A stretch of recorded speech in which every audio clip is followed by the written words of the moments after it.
the CEO of White Inc. Consult, a private defense and security consultancy firm here in Nigeria.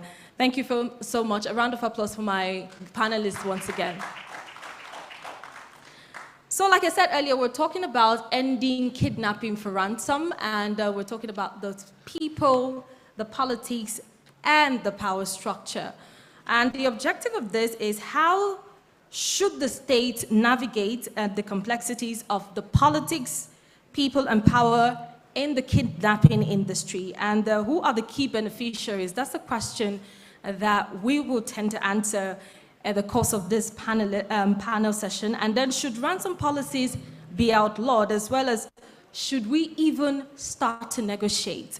So the numbers right now, we have a lot of numbers from Bureau of Statistics and different agencies concerning the insecurity problem, especially in the Northwest. I would say that the numbers are plunging to an abysmal depth, but you know, it's very, very important that we have dialogue like this and know where to hit the nail on the head. And that's why you're here this morning. But without further ado, with no I'm not going to start from Prof yet. I'm going to start from Brigadier General Sali Vala. He has been in the forefront of all of this. He has been doing a lot of research and work concerning the insecurity, especially in the Northwest. So I'll just start with you, Brigadier General. This problem has lingered for a very long time, and let's see, can you give us a background of kidnapping for ransom, especially in the Northwest part of the country? Thank you very much. I thought in the spirit of subordination of the military to civil authority that you start with my bosses rather than me, but then, you know, in the spirit of also giving it a background, kidnapping, I would like to start, has its social and has its criminal dimensions. Growing up, although there are lots of my elders in this convening, we know even marriages, some marriages in those days, when you have someone you love and you elope, you kind of kidnap her and take her and you get married. But what we have now, further than further than Gomo, further than all those kinds of social irritations that we used to have in the past.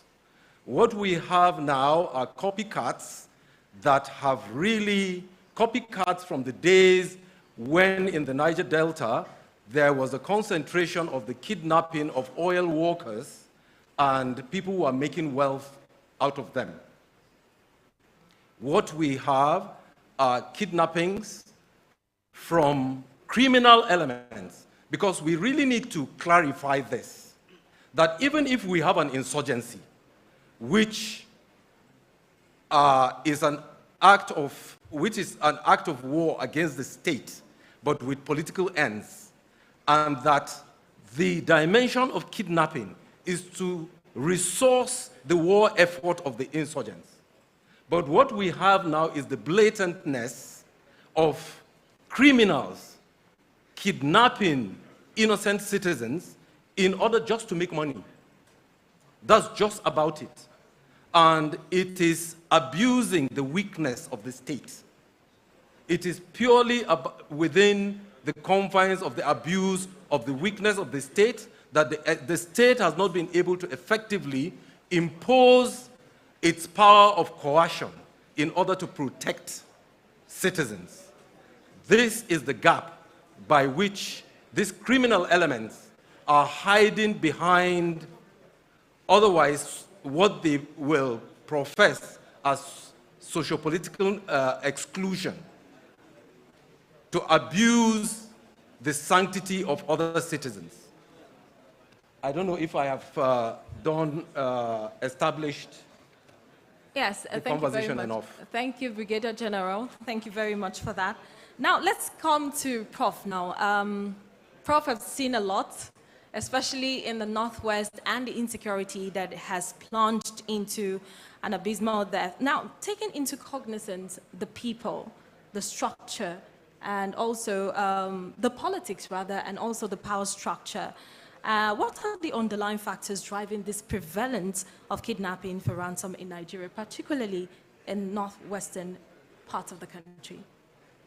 Well, as Brigadier Bala has said, it's criminal, first and foremost. We cannot excuse it under any circumstance. That's one. He also talked about it having economic and social implications. But there's also the political dimension. Whether it's aiding or failing to do something about it is all political. As they say in Cuba, parapolitica. It's all politics. But I think the problem has evolved over time. Unfortunately, the most dangerous development, in my opinion, is kidnapping has become organic. Organic in the sense that it's growing inside the community. And that's very, very dangerous. What do I mean by that? We have to identify who is the kidnapper. And like I said, it's a chain. We have the foot soldiers. These are the ones who carry the gun and put people on motorcycles, run around with them, and so on. But they are the tiny part of the ladder chain. We have others who are involved. And it's something that is done as a chain reaction. What do I mean? There are many factors in kidnapping in the Northwest. There is the socio-economic condition, lack of education, lack of jobs to do, lack of skills, lots of livelihoods, and so on. These are given, they are there. But there is also the fact that so many people are benefiting from it, and people are keen into it. Ordinary people, that's why I said it has become organic. Who is involved? Mechanics, who go to the bush to repair motorcycles. Drug suppliers, who supply drugs. Health workers, who go to the bush to treat them. Other logistics suppliers, those who supply the weapons, the ammunition, food vendors. In fact, even as we have seen in some parts of the Northwest, even people who courier comfort women to them in the bush. These are all involved. Who else? We have, of course, rogue elements in the security services. They are tiny, but they are there, and they are part of the equation. Okay? We have even traditional rulers.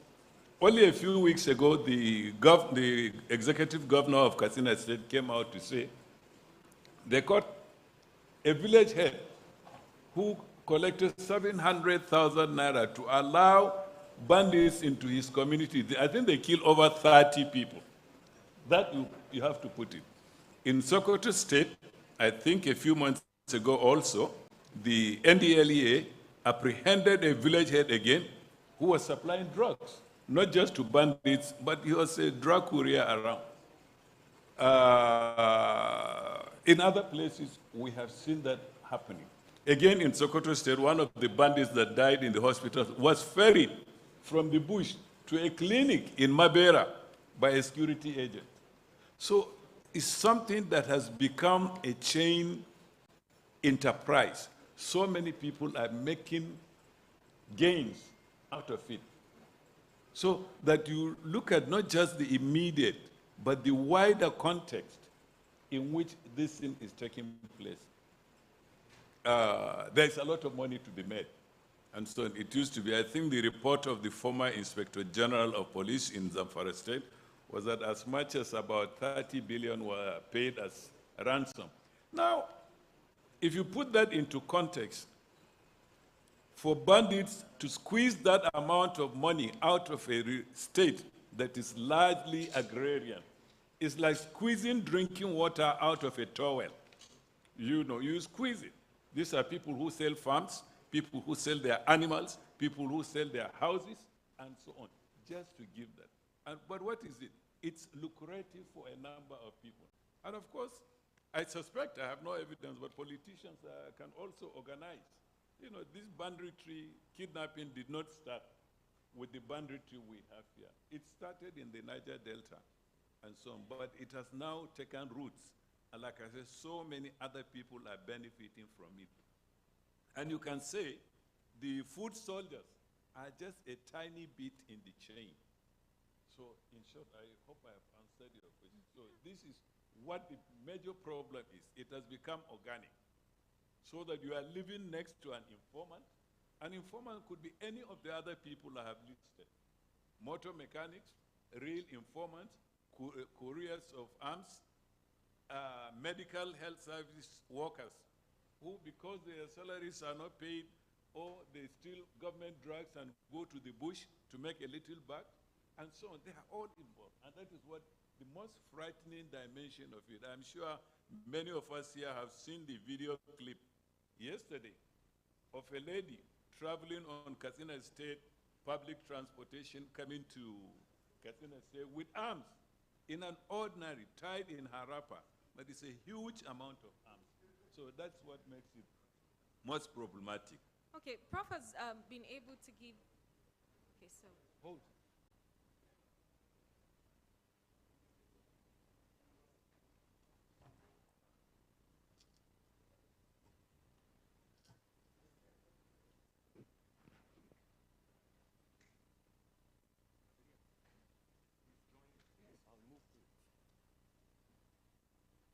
No, you can stay where you are. You can sit here.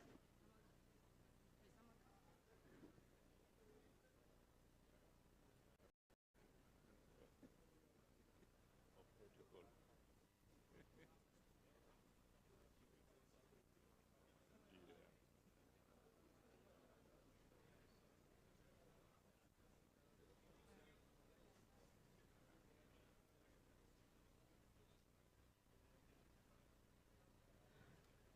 Excellencies, good morning and welcome.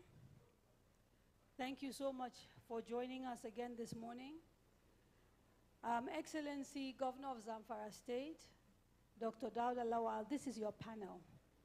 So could you please join us on stage? We were hoping that you get here before it's concluded. Thank you. Thank you.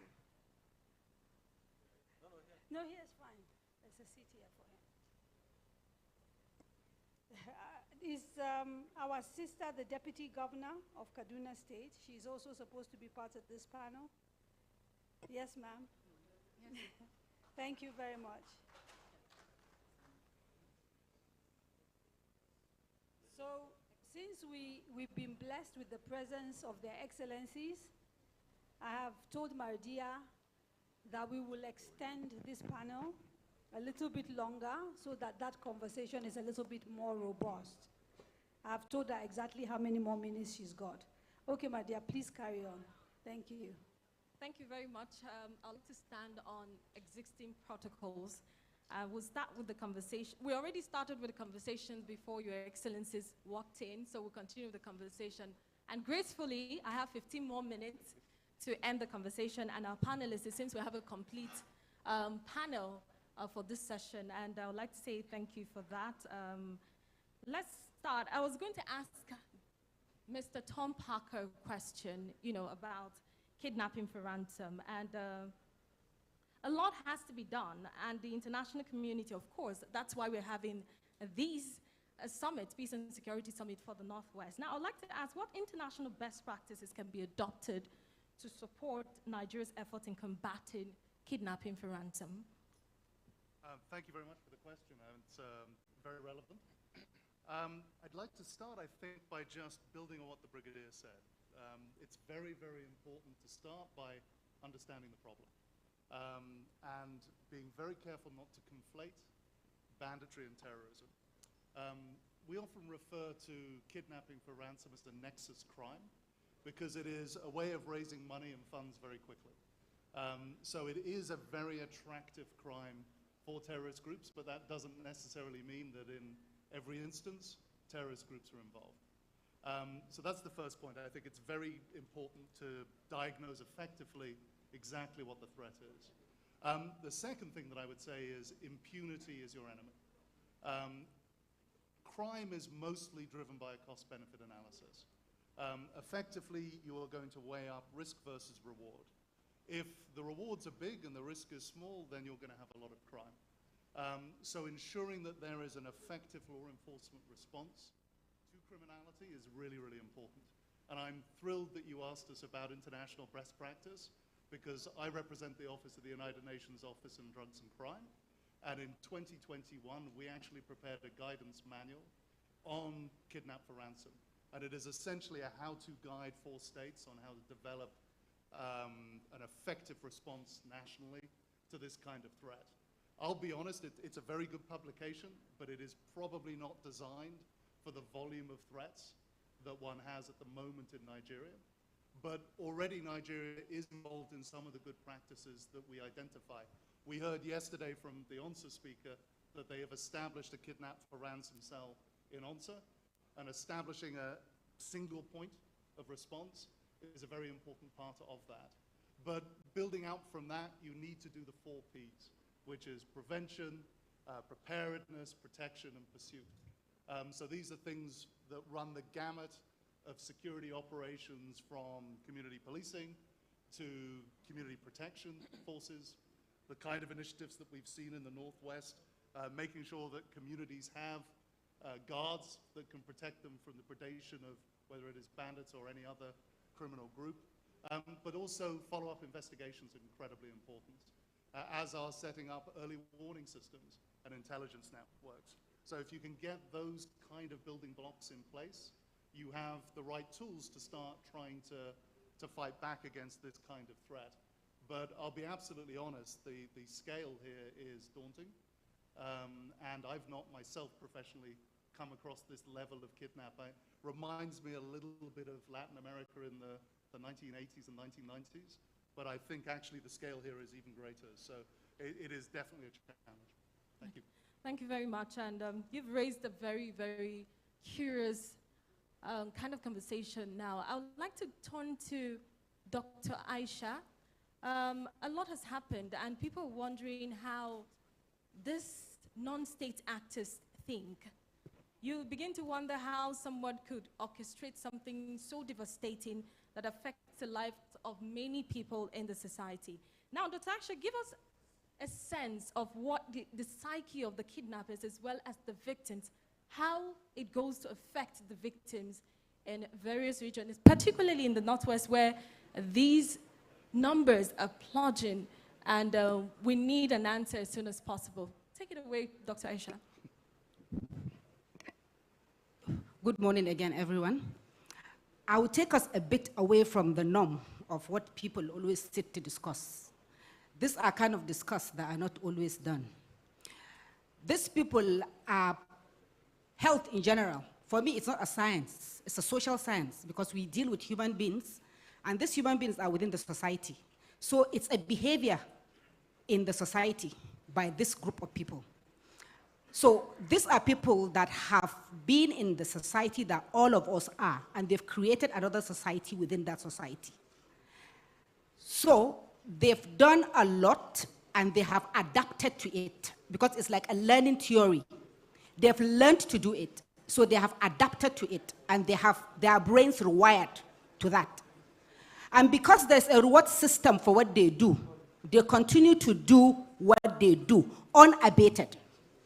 Because it seems they seem to have surpassed the thinking of the average person.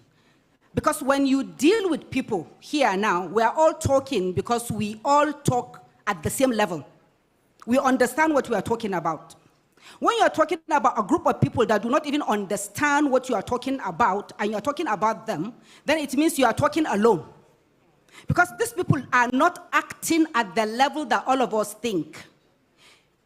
In 2015, I wrote a paper where I said in the next 10 years, we'll have more people that are not sane than the people that are actually sane. So when we talk and we do not rewire their brains, in the sense that when they are apprehended, they seem just to be put behind bars or kept aside without actually understanding that these people do not really understand what they are doing. Most of them, anyway, are into drugs. So they do not even know what they are doing, and they are not resilient. If you look at it, we always mention poverty, lack of education, and so many other things to be the vices. But there are a group of people that are not educated, they are poor, they don't have what we have, what even the list, but they are still on ground and they are doing the best they can. So why are these ones different? 10, 15 years ago, on the plateau, there were crises, there were riots that happened. And there were babies that were born at that time. 10, 15 years down the lane, these babies have grown up. Because the society did not take care of them, they grew up as orphans and they had nothing at stake. So today, they pick arms and they are attacking innocent people because they do not have anything at stake. When the thing happened, there were no psychosocial interventions at that level. Rather, other interventions came in, like provision of food, provision of shelter, provision of other things, which you provide, and these people do not understand those things that you are giving them because they are traumatized, re-traumatized over and over again. So these are some of the things that we need to understand. Their brains are scared, they are wired, they do not understand the current happenings now, which it's our responsibility as the community, as the society, and as the government to try and see how we can help these people for them to be able to integrate back into the community. Not integrating back into camps and other things, no. To understand that what they did was wrong. Because sincerely speaking, they do not understand what they are doing is wrong because we see them a lot. We see them a lot and it's getting worse by the day. And studies are coming out every day showing us that in the next 10 years, in the next 15 years, this group of people are going to become problematic, but we are not acting on it. We are just making it look like, you know, it's just like cosmetic. You just cover it and you move. You cover it. As you are covering and moving, these ones that you are covering, the makeups are going off. And they are becoming worse than we think they are. And it will become worse if we do not tackle the brain issues at the beginning or now, because nothing is late. So I think that is one of the contexts that I'll put, is adaptation. Their brains are adapting to what is happening now. And therefore, we should be able to counter that by pulling them and making them understand that they are also a part of us and giving them what will make them leave what they are doing. That's the reward. Now, we should have more reward for them than punishment because it seems they are rewarded with whatever they are doing. And that is why they are doing what they are doing. And the question I always ask is, all of us here have a brain. And this brain that we have can run into trouble at any time. Because different things can rewire our brain. Some of us, it's just simple. You have a wristwatch or you have a shoe that you like and you don't find it. It becomes problematic for you. You become stressed up. Then you now imagine a person that has lost an entire family and he is taken to another place for 24, 48 hours, and you take him back to the community he is coming from, and you say that you are doing something for him there again. There are a lot of cues and flashbacks that will come over and over again and will affect him, and those things again will come back. So I think I'll stop at this. All right, thank you very much, Dr. Aisha Admiao. Let's get back to Brigadier General now. Brigadier General, like I introduced you in the first, when we started the conversation, I said you've had your own share of experience talking about kidnapping or insecurity in Nigeria in general. Now, I'd like to ask, you know, based on your experience, what governance and security strategies are essential for effectively combating kidnapping for ransom in the Northwest? In the Northwest, but I'd like to cite a clear example. Yesterday, my brother, Senator Hadi Sirika, former Minister for Aviation, was here. In a lighter mood, I recall when he constrained us in Abuja and condemned us to ride into Kaduna in order to fly international flights. We all remember this. We know also that the Kaduna-Abuja corridor between the national political capital and the de facto military capital of Nigeria, which is Kaduna, is the most insecure corridor in Nigeria. But within that period that we were forced to have to travel as elites to fly out international flights out of Kaduna, that was the time that the state provided for the total imposition and presence of state power along that corridor, that not even pickpockets could operate along that corridor. Why am I citing this example? Unfortunately, my brother is not here to tickle the humor into him, but also it is now good that my younger brothers and my senior brothers who are in the toggles of power should understand this. That the only way, I wish I could say it in Hausa, to daikile, to deal with, to repress this problem, is a total domination of the physical and spatial space by force, by the instrumentality of state power of coercion. You need to cover these spaces elaborately and decisively in order to deny otherwise these irritants from freedom of action. Unless we do this, it is a simple operational and tactical strategy which needs to be driven at the political level, which is the grand strategic level. There is nowhere else. Wherever you go, today I'm going to pull a joke at my brother, the governor. We drove from our hotel to this castle, to this fortress, and I tickled the fancy of those in the bus we were driving.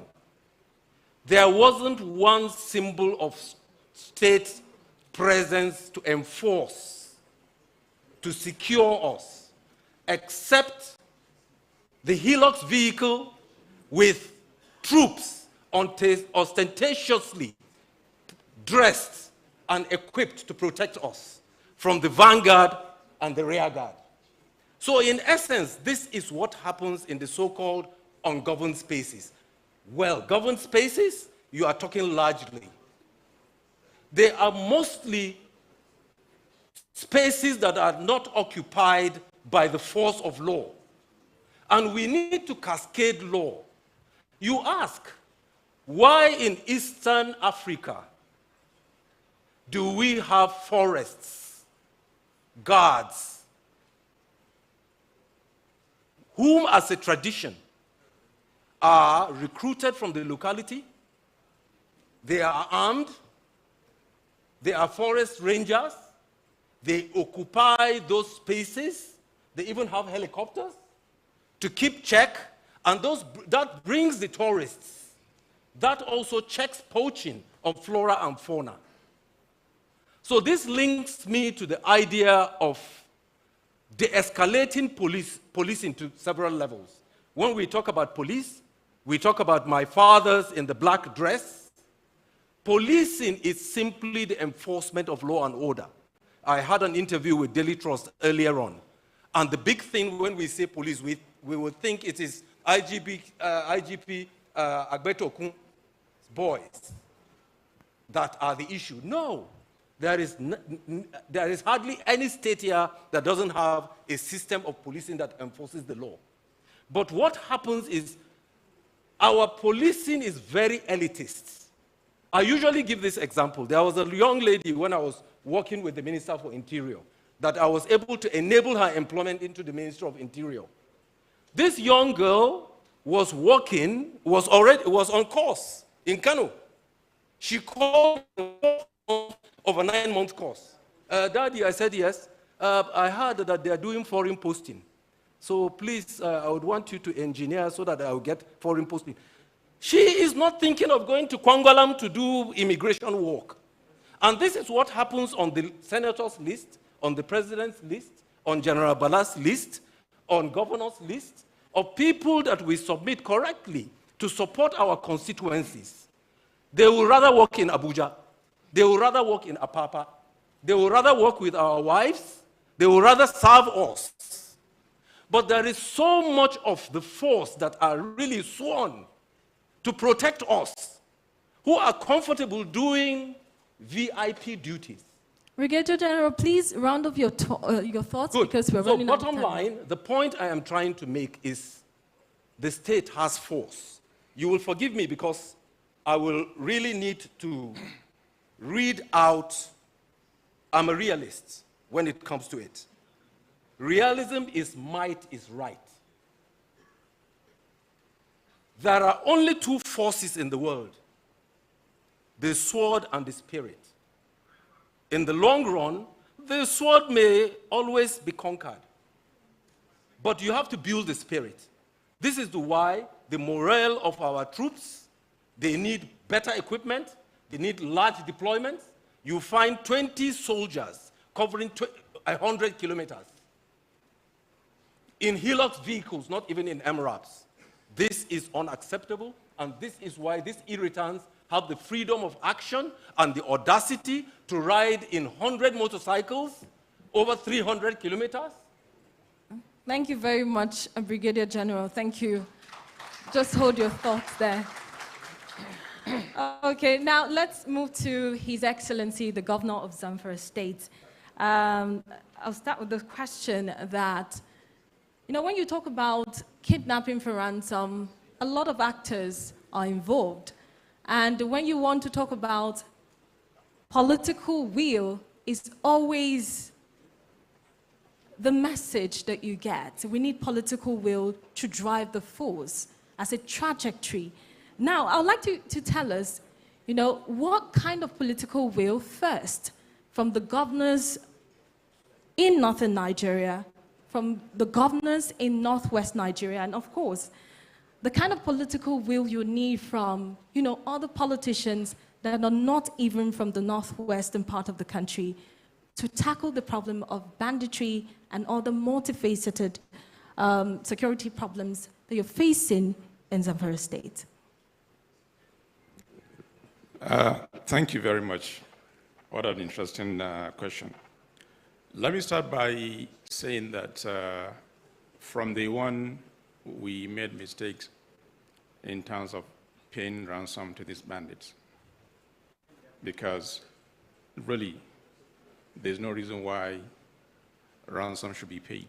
That's number one. Number two, it will be extremely difficult when people are getting this kind of money that is free of charge for them really to change. It becomes absolutely impossible. Remember, these are people with nothing. And now, all of a sudden, they realize the importance of money. And paying ransom becomes an issue, and you're really empowering these people. That was the first mistake we made. Two, I keep saying, in Nigeria, we have what it takes to handle these people. I don't think it is right to say that these young people, they can overpower government. It is impossible, unless there's no system in place. And I can say this without apology. And therefore, if really we want to end this system, a lot has to be done. And what we need to do, I kept emphasizing on the political will. Let me also say this. Problem of northern Nigeria today, we as northerners are the cause of this problem. And unless we make conscious effort to address these issues holistically, believe me, nothing will be done, and this issue will be endless. There are multiple challenges we're facing in this banditry issue. I said it time and time again, that the security forces that we have in Nigeria today, they have the capacity to deal with this situation if really given the opportunity. As a governor, I know the challenges I face on a daily basis in terms of these irresponsible people called bandits. The simple short of it is it has become a money-making venture. And as responsible leaders, we need to step up our game by doing whatever it takes to make sure we handle the situation the way they should be. And Excellency, can I ask you to just hold on a second, please? Let His Eminence settle down.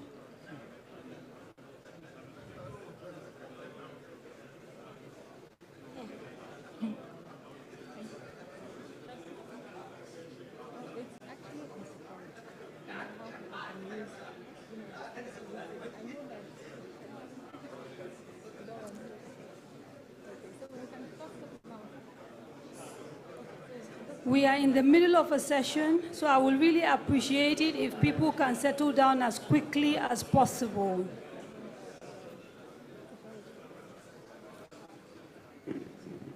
We are already in the middle of a session. I will appreciate it if people can settle down as quickly as possible.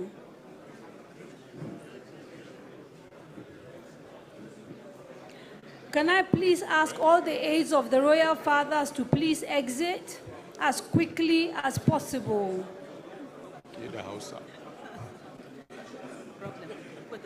The house up.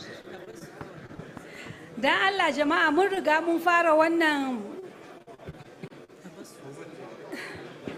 a taimake mu da Allah a ɗan saurara mana a fita mun gode. Yeah.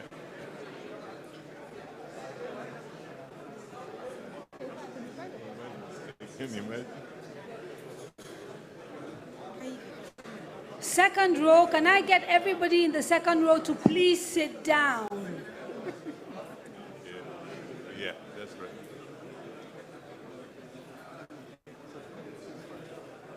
Dan Allah jama'a a fita. Please, can you open the side door for them so they can go out that way? Please. They need to go out. Well, you are interrupting our session. Open the door.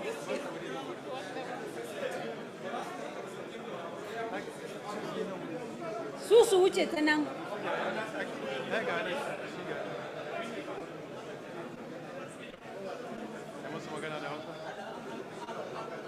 Sun riga sun fita.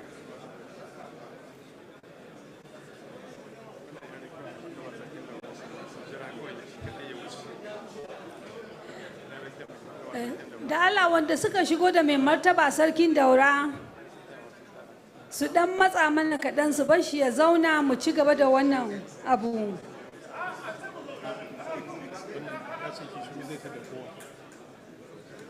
We're wasting time. That's the problem. Yeah.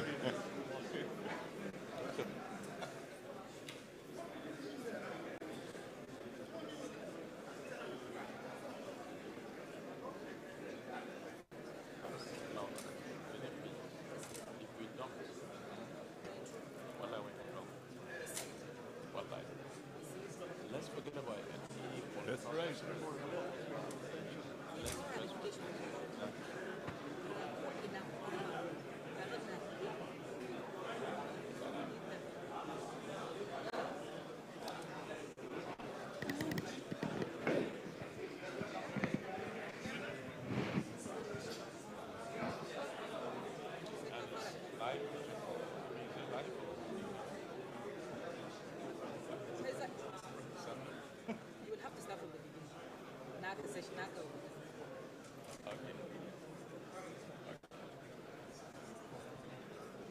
Yeah.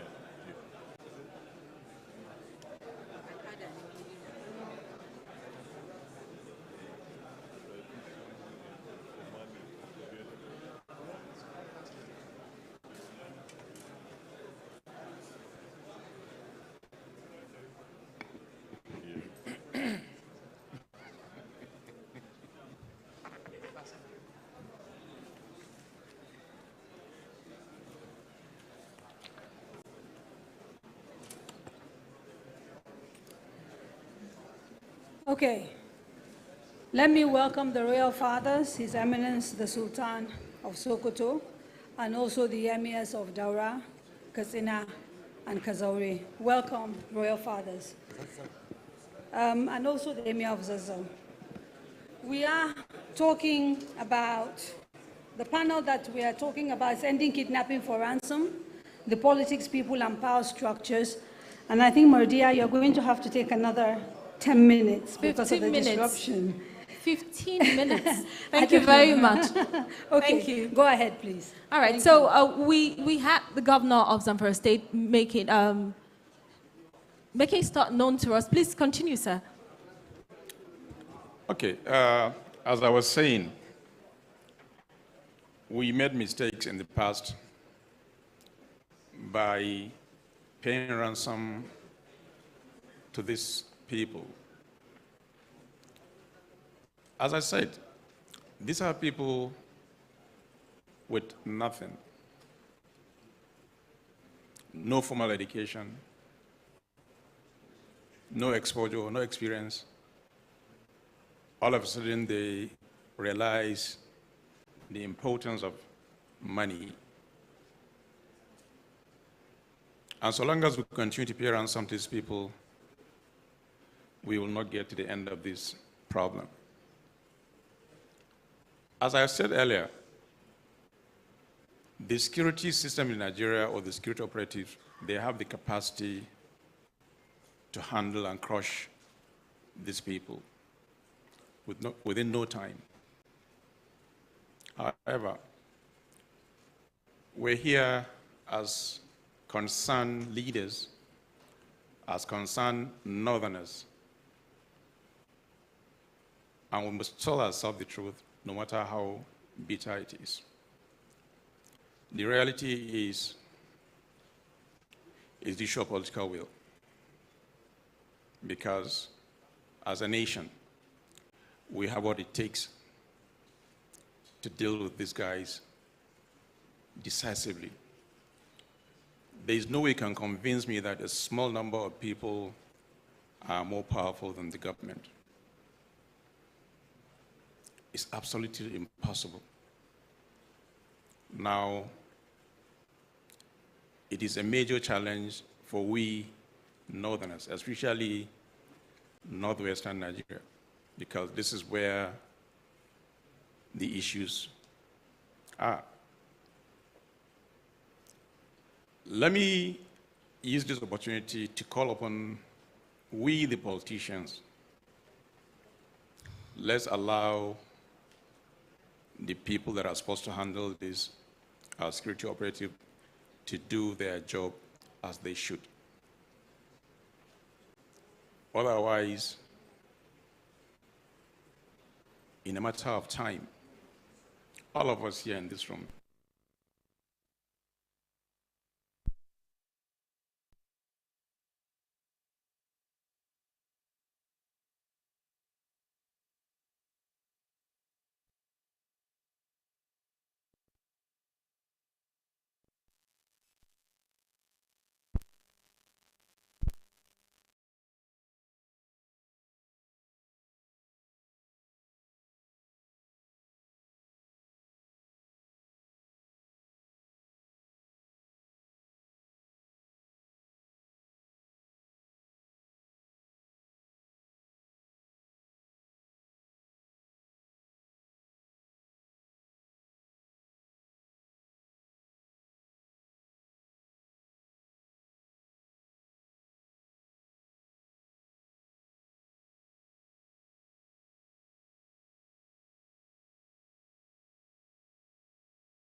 Kaduna State, is here representing the governor.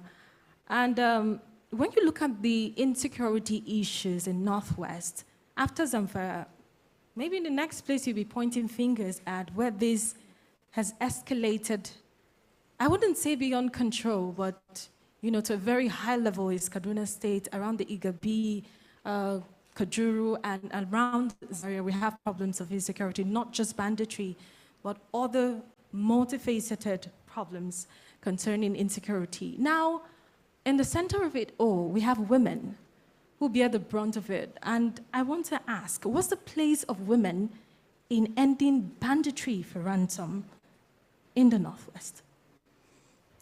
Thank you very much, Madam Moderator, for that question. I don't know, maybe it's because I'm a woman.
To be able to understand that this practice that they take for nutrition, for breastfeeding and all that is one area that can make or mar our children.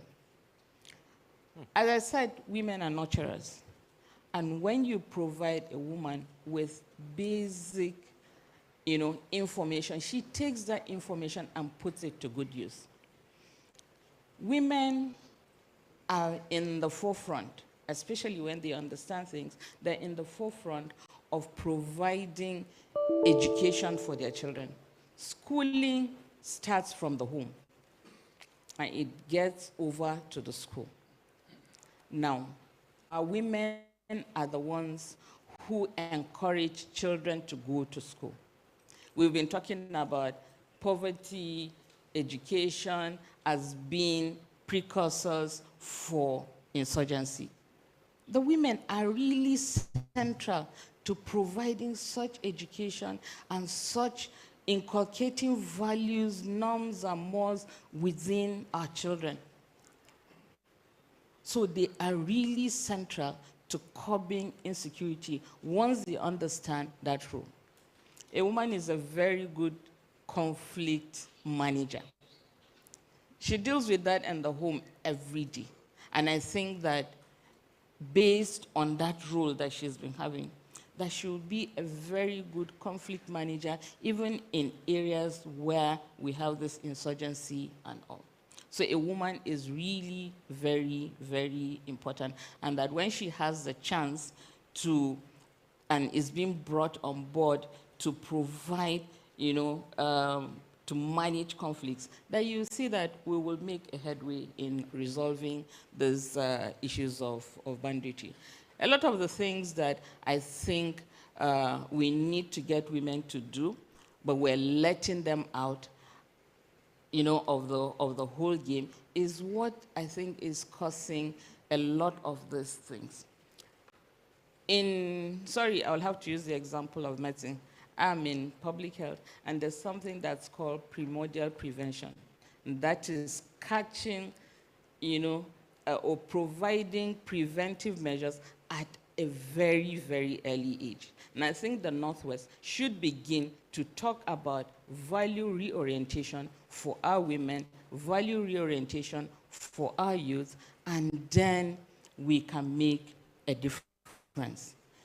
Without that, and without getting our women to also understand that they have a role to play in resolving conflicts, that we are not going to get anywhere.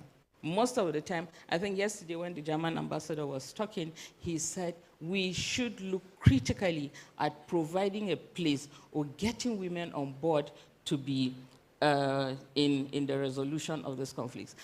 And I want to ask, out of all the states that we have in the Northwest, how many have security committees that have women embedded in those committees? I'm not sure that we have that. So I think we need to begin to think about all those things. We need to begin to, take control, and we need to begin to involve our women and give them that pride of place so that they can help resolve conflict. And I think as women, we also need to be in the forefront for advocating for policies that are favorable to women. If we do not have those policies that are favorable to women, I'm not sure that the voices of the women can be heard. So we need to have those things in place. We need, women to be at the table. We need to let women also be part of the decision-making processes within our states. If we do not have that, then I think we are also not on the right track to do what is right for the society. Thank you very much. All right, thank you very much. I'd like to draw the attention of the timekeeper. I saw what you did with the time. We're giving 15 minutes, but you gave me 10. Regardless, I'll still have a final thought, 30 seconds from each of the panelists, and then we call it a wrap on this session.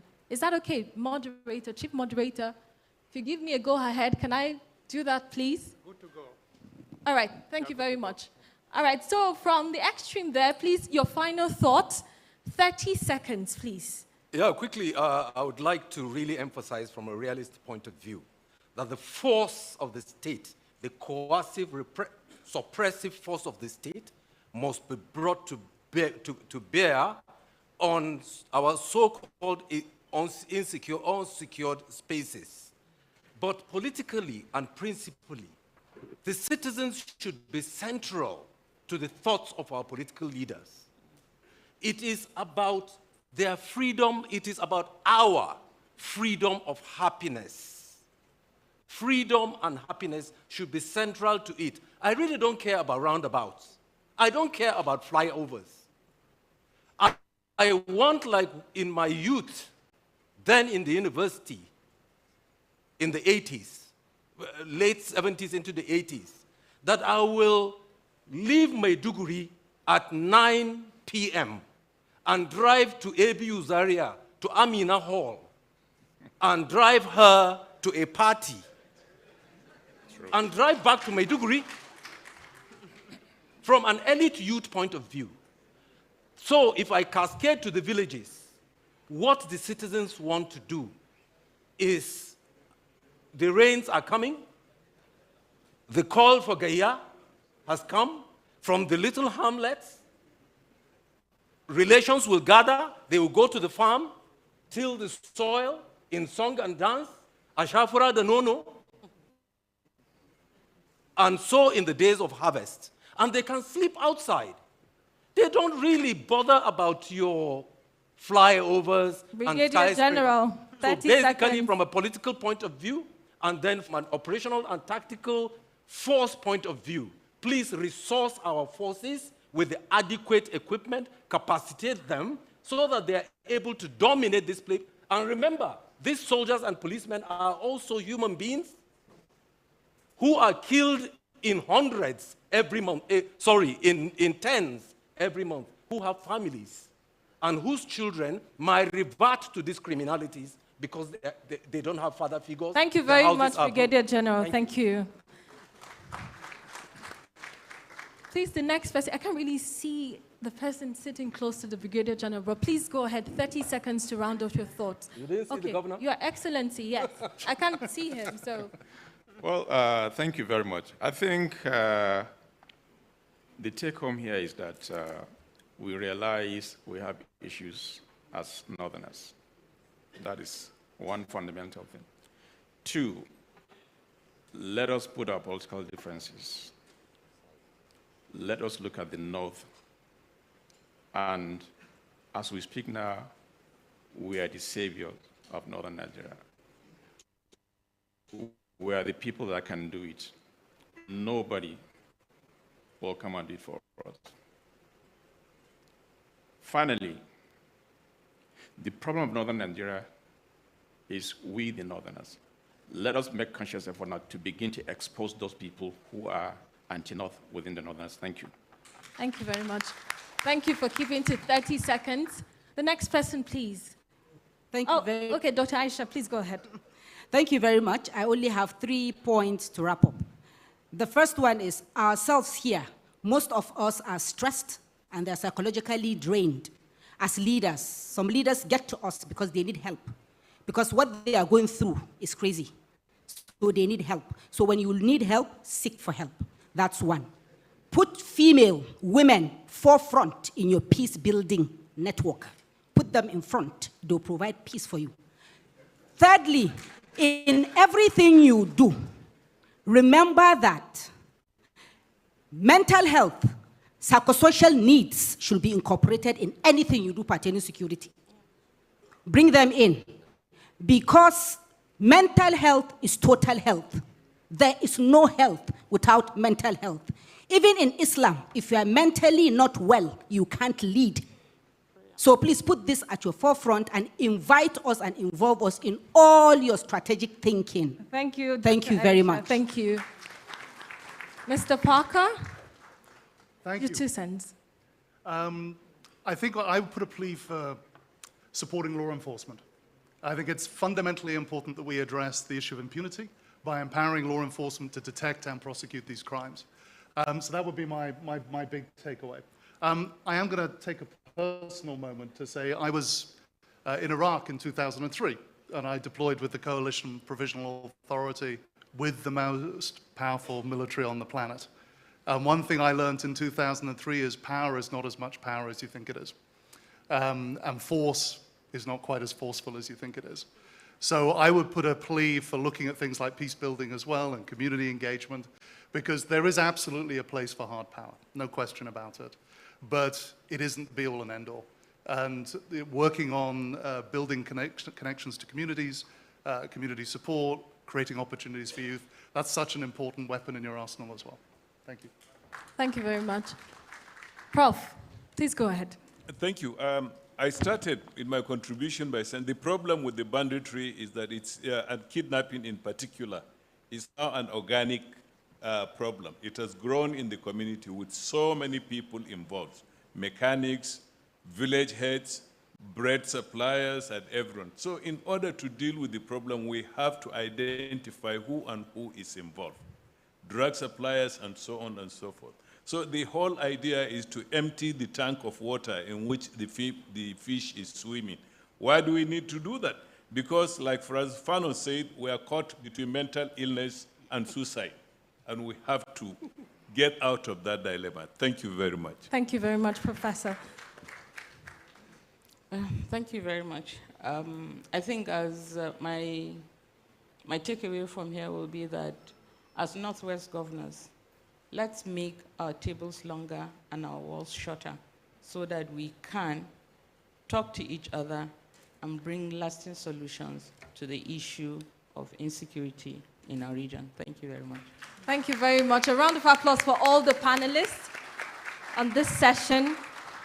And a round of applause for Mardia Umar for moderating this so beautifully. Thank you very much. Thank you so much, Mardia. Thank you very much. And distinguished guests, this is the end of our panel. We look forward to major implementation of what we've talked about on this panel today. This is not another talk show. It's not.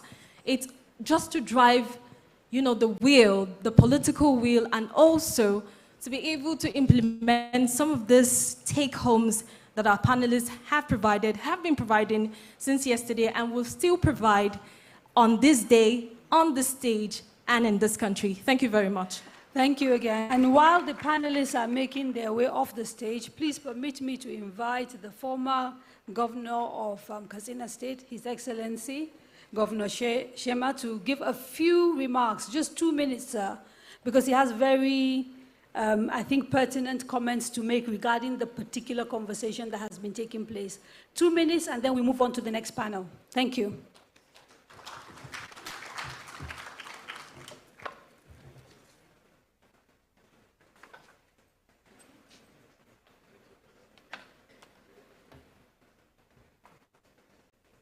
أعوذ بالله من الشيطان الرجيم بسم الله الرحمن الرحيم.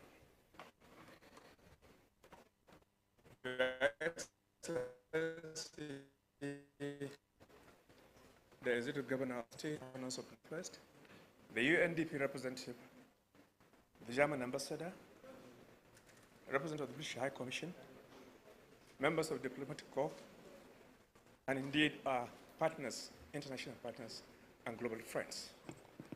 Good morning to you.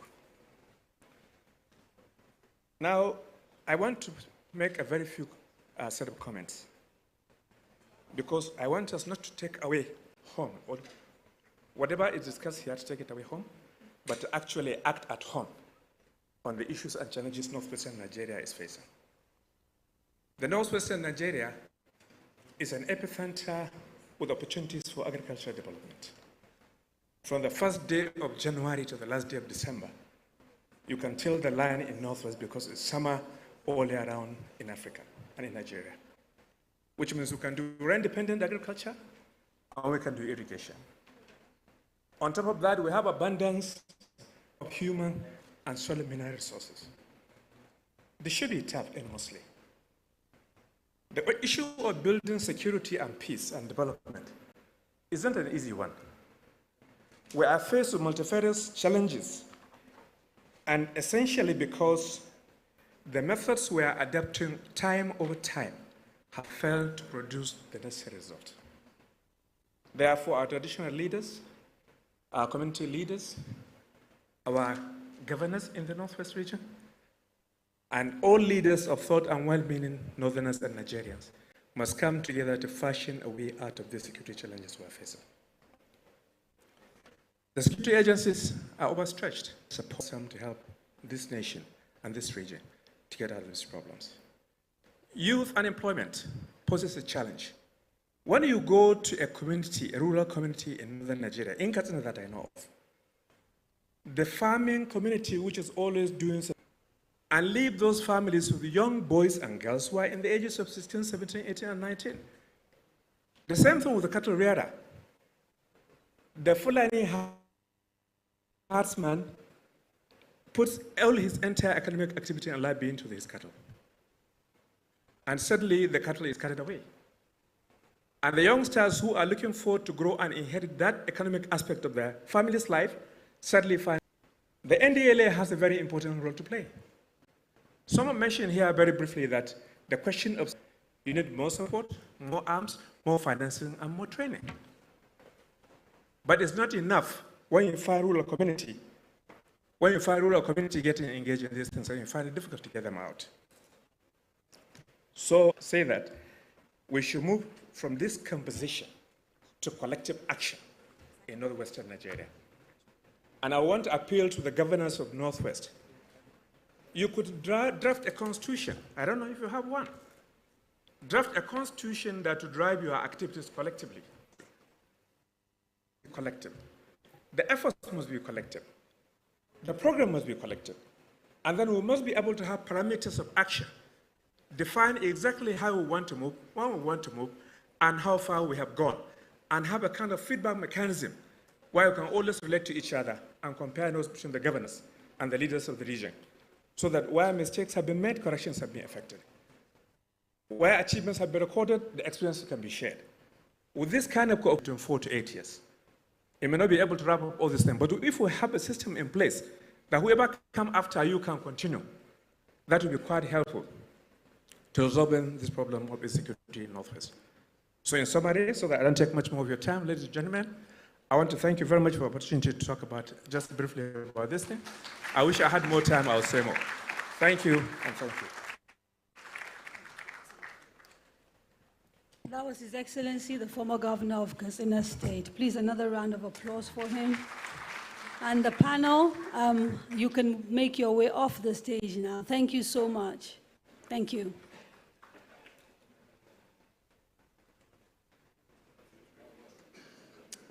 Okay. So, I have the big responsibility of moderating the next 3 panels. Accordingly, I'm going to hand off my moderating.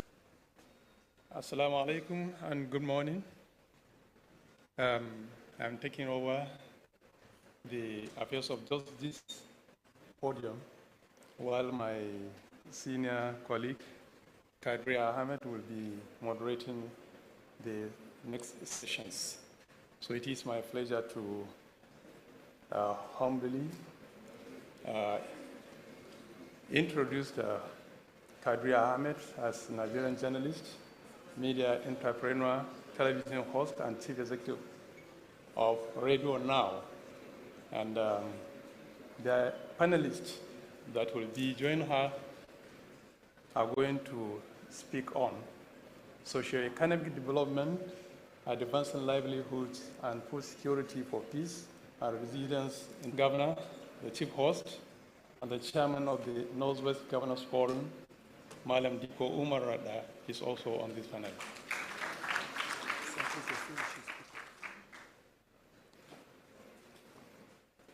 Senator Abubakar Kyari, the Honorable Minister of Agriculture and Food Security, or his rep. Then Dominic Kofi Kwaku, is he around? Please.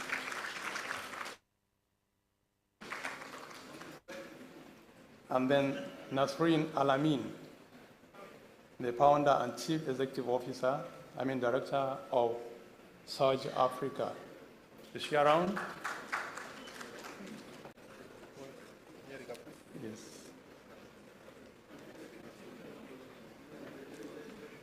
Karia, over to you.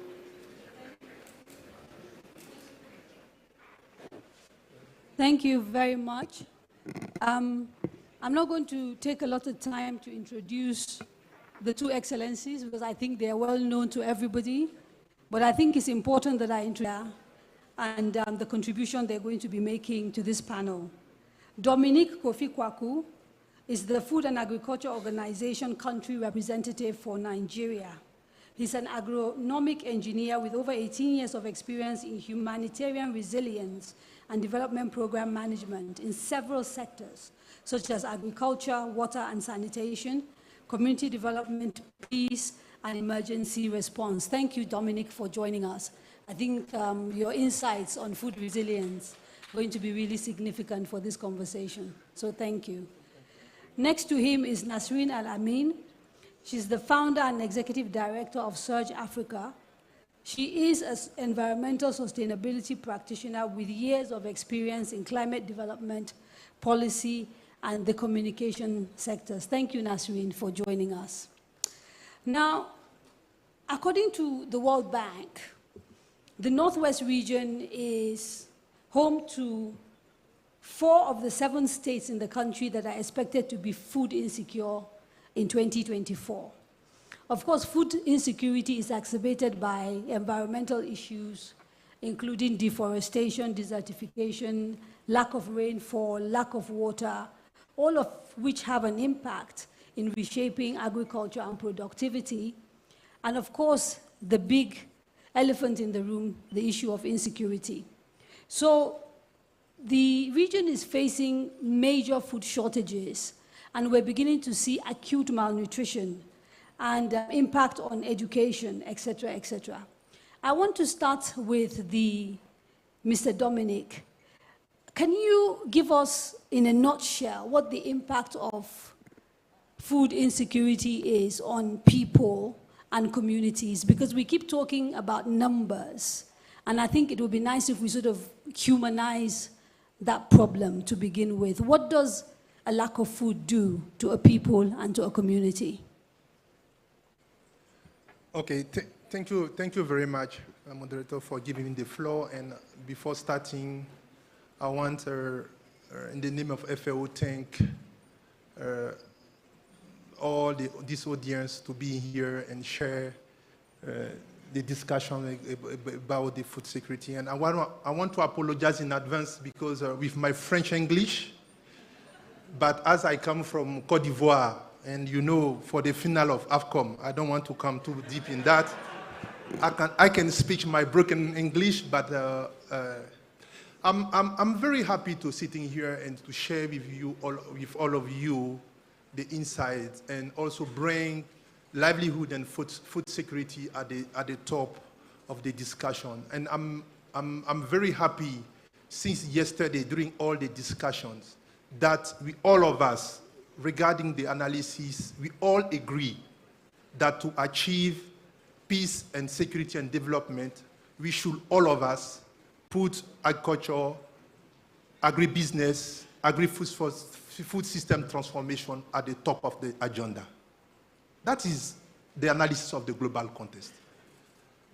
But my question is, when we are doing our budget allocations, what is the percentage that you allocate in agriculture and food security? That is question number one. I'm not sure that some of us put more than 10% or 15% or 20% on the budget on this one. So that is something that we look to look into it seriously if you want to achieve peace, security, and development. I don't want to come on the problems, but I'll talk about the solutions. But before I think it's important people understand the quantum of the problem, actually. Yeah, yes. So if you don't mind, could you first talk to us about what happens to a society when it is food insecure? Yeah. The people. Yes. Yes. Before we talk solutions, let's dimension the problem. Yes, that's what I'm saying. Before coming about the solution, the big picture in West Africa, today we have 52 million of persons in food insecure. Only in Nigeria, we have 22 million of persons. So 60% of the people in West Africa in food insecure are in Nigeria. And this 60% of the people in food insecure, we know that if people don't have food, what can happen next, to not go deep in, if we are talking about security and peace. This is number one.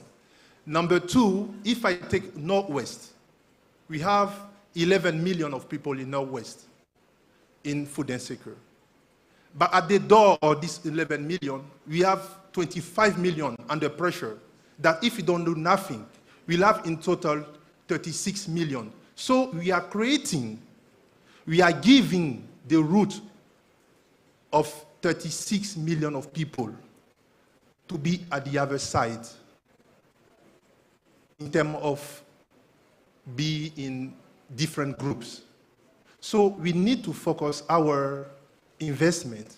So is to focus urgently to support the 11 million and also put the 25 million to help them to develop the agriculture. That is some things that I want to advocate on the state and all the partners to really focus on the 36 million of people today. In Northwest, today, UNICEF is there, you have the figures, the malnutrition situations is very serious. And to have this approach, holistic approach in terms of response, we need one side in terms of humanitarian and rapid response to the person in need, but also join the development aspect in terms of developing agribusiness, but bring the peace on it. Community-based approach discussion and community conflict approach. That is some things that we need to go to if we want to address the root causes. But allow me to finish something. On the stakeholders. In food security and livelihood, we don't have 20 actors. We have only 5. I want to pass the message to the 5 stakeholders. The stakeholder 1 is the government. I really want to advocate near the government to show us and guide us what we need to achieve.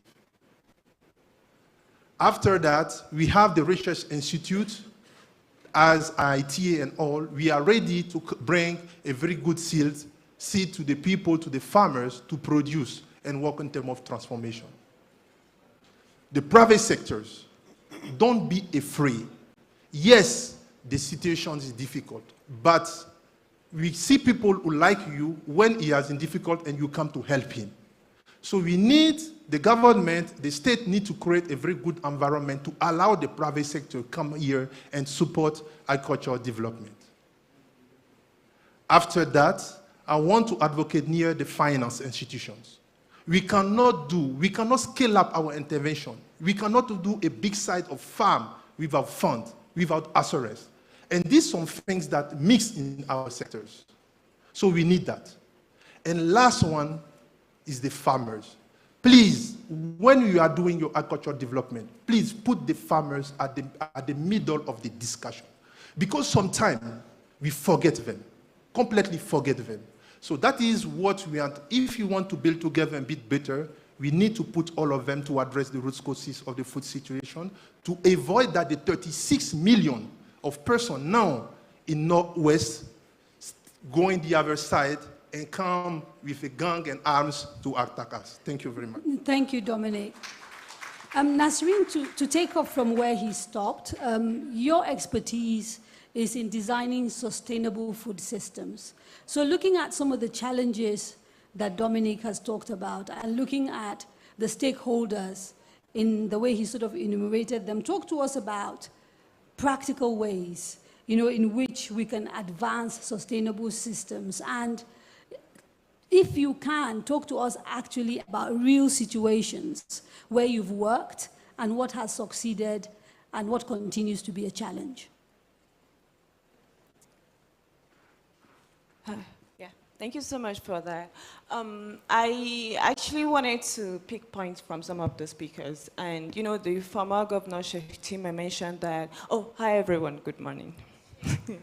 He mentioned here we have arable land, which is true. We are able to farm year-round if the circumstances allow us, but we also need to address the scale of the crisis, which is climate change. So with climate change, we now have situations where arable land are becoming barren land.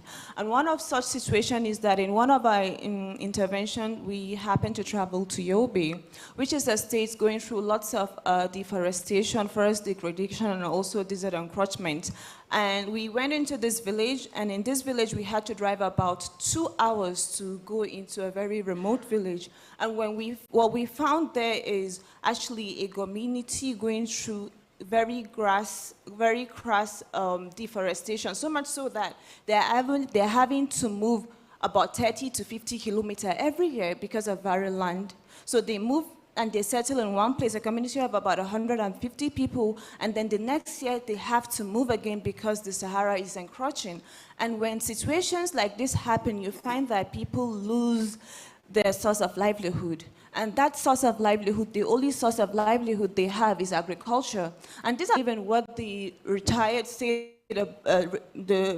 the former speaker said about bandits being solely motivated by money. So there is no political or ideological motivation in most of these operations. They just really need money, or they are just exploiting people for money. But we also need to look at the root cause. Where were they 10, 20 years before? And why are these things rampant now? So the issue of climate change affecting livelihoods and agriculture is actually a very detrimental issue in the north, and I don't think we're trying to connect it or connect some of these insecurity dynamics with agriculture. But when you look at our society, especially the local communities, we are an agrarian society. People will still go pursue Western education and still come back to farm. So I think we need to look at what are the issues that are affecting people at the very local level. The sustainable food systems you've designed, how have you dealt with these issues? Yeah. So in acknowledging these issues, we also try to design local solutions, because the truth is that we don't have policies that work in favor of smallholder farmers. We don't have political measures that take into account local communities and low-income households when it comes to smallholder farmers. So one of the things that we did was we kickstarted, I'm going to give an example of one of the projects that we've run called JG Restoration. So this project is about restoring 5,000 hectares of land. And one of the things that we looked at was identify climate migrants, climate refugees as primary beneficiaries, because the thing is that there are lots of migration, interstate migration happening, especially from northeast to the northwest.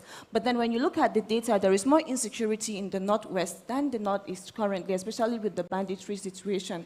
So what we did was we tried to identify climate migrants as a primary beneficiaries, because the thing is, when they move here, they still don't have a source of livelihood, so they still go into crimes. So what we did was we find a certain community where they normally go. We designed this framework, and the idea is that we got into partnership with the state government, the Ministry of Environment there in Kano. They allocated a certain public land for us, and we planted trees on the land. So there is this idea of agroforestry, where you're able to merge restoration or afforestation measures with agriculture.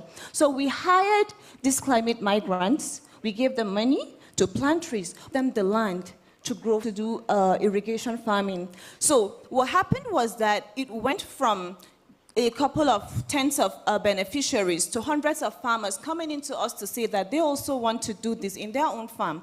And what we did was we secured funding. We went into these communities and we started saying, okay, we would cut off this piece of your land, help you fences, provide you with training, provide you with financial resources, and then you are able to also practice irrigation farming. Okay, so Nasri, let me just stop you there. Yeah. And we'll get a chance, I think I'll come back to you one more time to talk about scalability. Yeah. And, you know, whether this sustainable systems, because, you know, the North is huge. Yeah. And so talking about how we can sort of expand this, but let me quickly just say that? Okay. So anyways, to round it up, this is a practical demonstration of sustainable agriculture, where sometimes in many ways, you are facing a perfect storm. So you've got environmental degradation caused by climate change, bad farming practices, and then you've got insecurity. What have you been doing in order to tackle the issue of food insecurity? Specifically, let's start with Katsina. Thank you very much, Your Excellencies, Royal Highness, and other distinguished participants. Assalamu alaikum. I think it is very important to look at these factors, because since in our secondary school days, we were taught about problems of agriculture, which stem out from lack of infrastructure, lack of input, lack of adequate and effective extension services, lack of capacity of the farmers, and a lot of those factors. But largely, I think we as the Northerners, and in this part of this country, we have to look at all these factors. Climate change, yes, is a factor that affects the productivity of our farms, as well as our livelihood. To address the issue of agricultural development, since most of the 80% of our farmers or 90% of our farmers are subsistence farmers, and we have an issue of land tenure system, land degradation. These are all factors that affect our productivity. And for us, since we have those problems, the only best practice that we need to do as a government is to see how we can educate our farmers on best farming practices. What kind of seed to use, how to use it, how effective you can use 1 hectare of land to produce tons of product. If you look at the production in the northern part of Nigeria and generally, it's like you hardly see a hectare of land producing more than 2 tons. But when you have best practices in place, best input, timeline, on all those factors, it can make you to produce 7 to 8 hectares. So the only thing that we feel we should do, we in Katsina State in particular, what we did when I came into the administration, I think we look at the extension service. We had only 72 extension staff or agents in Katsina State when I came on board. But we were able to take from the local government service 722 extension staff, 2 per each ward, who can help us to educate, to inculcate the culture of best practices to our farmers, when to plant, what kind of seed to plant, how to harvest, how to protect or to provide or to stop harvest losses. So there are so many challenges. So on this note, we provided them with motorcycles, we provided them with training, we provided them with other equipment that is necessary for them. Because in the past, in the last 20 years, in each village you go, you will find a demonstration farm. This demonstration farm illustrates to the farmers how you should cultivate your land and what you are expected to. So, you know, this innovation that we are talking about is practical. When you innovate certain things, you have to be practical and people will see it live and they will adopt it. So lack of adaptability is lack of practicability of those innovations that we have in place. So it is important that we inculcate that, and without doing that, we cannot get it right in terms of productivity and how to increase. We have padamas all over that we can practice irrigation throughout the year. And once you are able to do that, you will take the use away from the streets. If you go to our village, I could remember during the late Adwa regime, I was a local government chairman, and we adopted a project that we call irrigation scheme to the local level.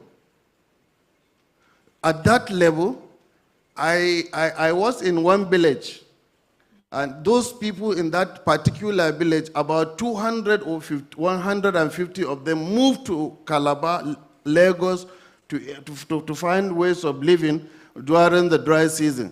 But that particular year, all those youth didn't travel anywhere, and all of them were able to produce food that can provide a lot of income for them and makes them comfortable than going roaming about the... Being sustained? Of course, we tried now to see how we can sustain it. Last year alone, we were able to provide solar pumping machines to irrigation farmers. And now that I have created irrigation authority in the state, and we are building irrigation master plan for the state. And that irrigation master plan is the one that will drive development of irrigation scheme in this state. And we are going to take it holistically, and we are going to do it in all year round. And we are going to commit all our resources to seeing the production and development of agriculture, because as long as we provide to our farmers, I'm telling you that we will address 70% of the insecurity issues,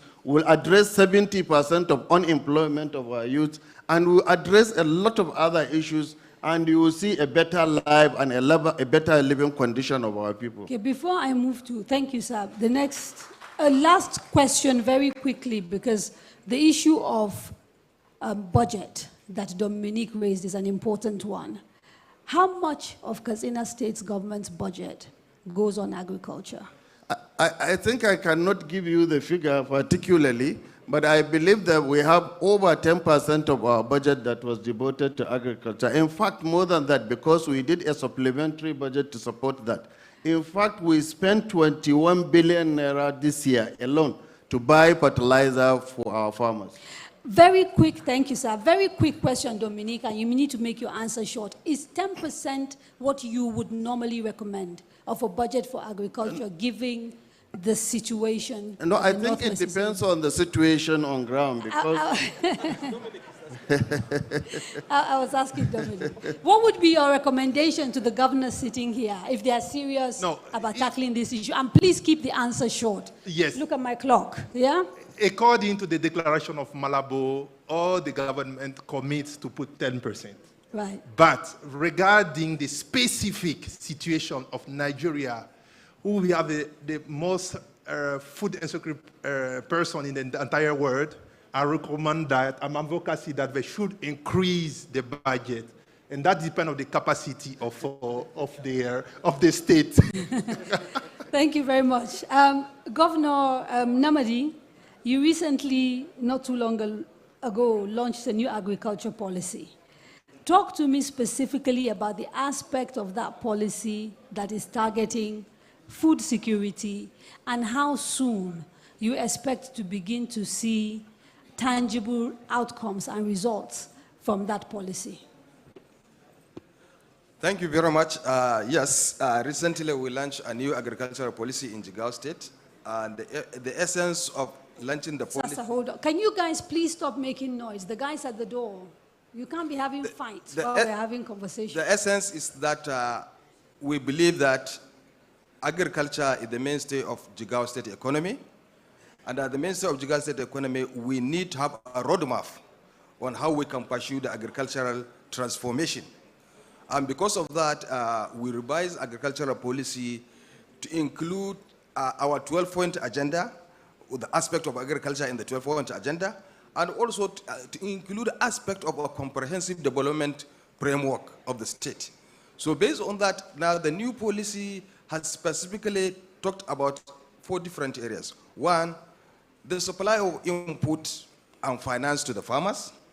2, expansion of irrigation facilities. And then 3, the animal production, also how do we improve animal production? And then the other aspect is also land administration. How do we go about land administration? Now, in this, the other aspect is also mechanization. These are the basic areas where we have the agricultural policy.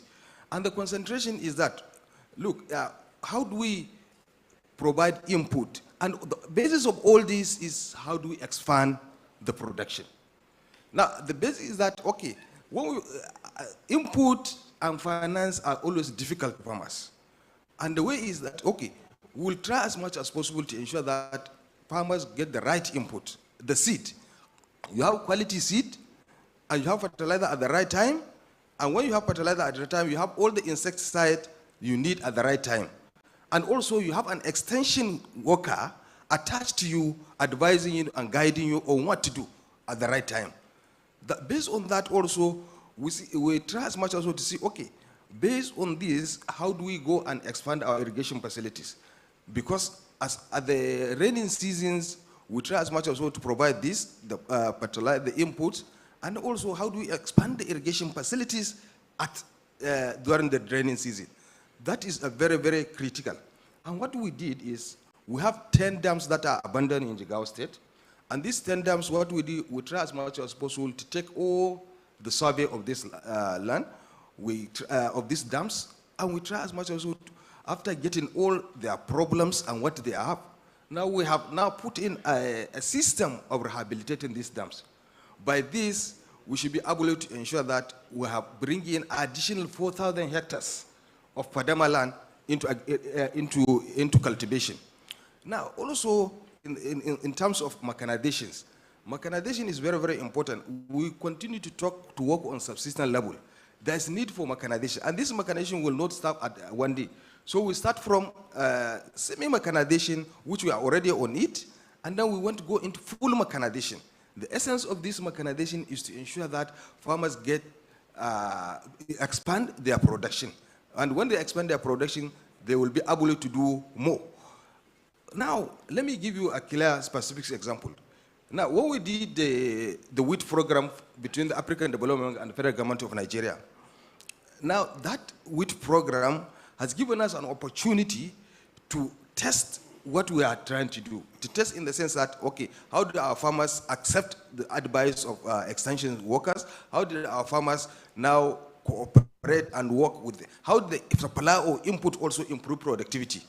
Now, what happens is, out of the 120,000 hectares allocated to Nigeria, Jigawa State alone was allocated 40,000 hectares. Now, but at the end of it, what happens? We are able to cultivate 55,000 hectares.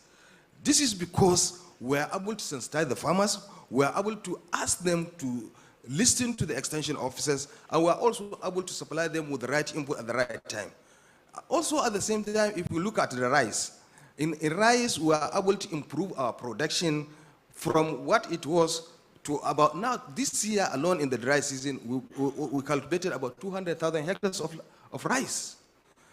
And the 200 hectares of rice, with our average yield of 4 tons per hectare, we are able to make it about 800,000 tons of rice we have done this year at dry season. And by the time we multiply this during the wet season farming, we are going into 1.6 million tons.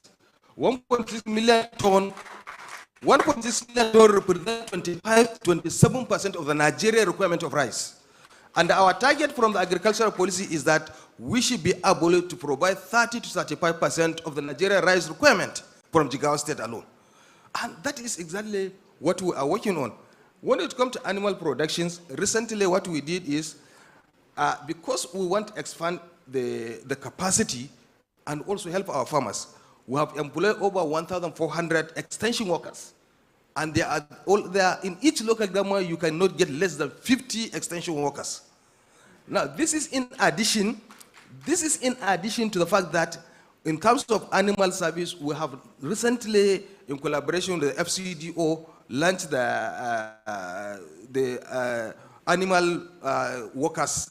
That means the new scheme whereby we have veterinary doctors that are going all over around the state. We have employed 300 animal specialists, and then we give each one of them a motorcycle.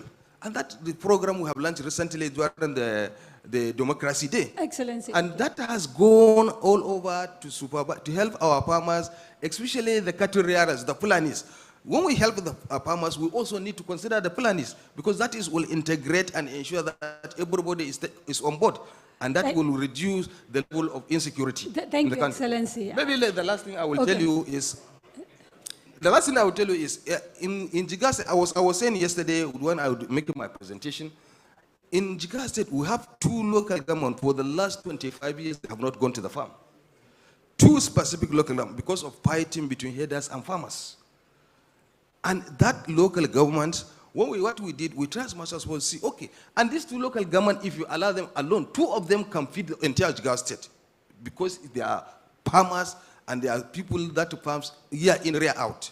So, but when we came in, we tried as much as possible to put a high-powered committee, a local committee, within the system, within the people themselves.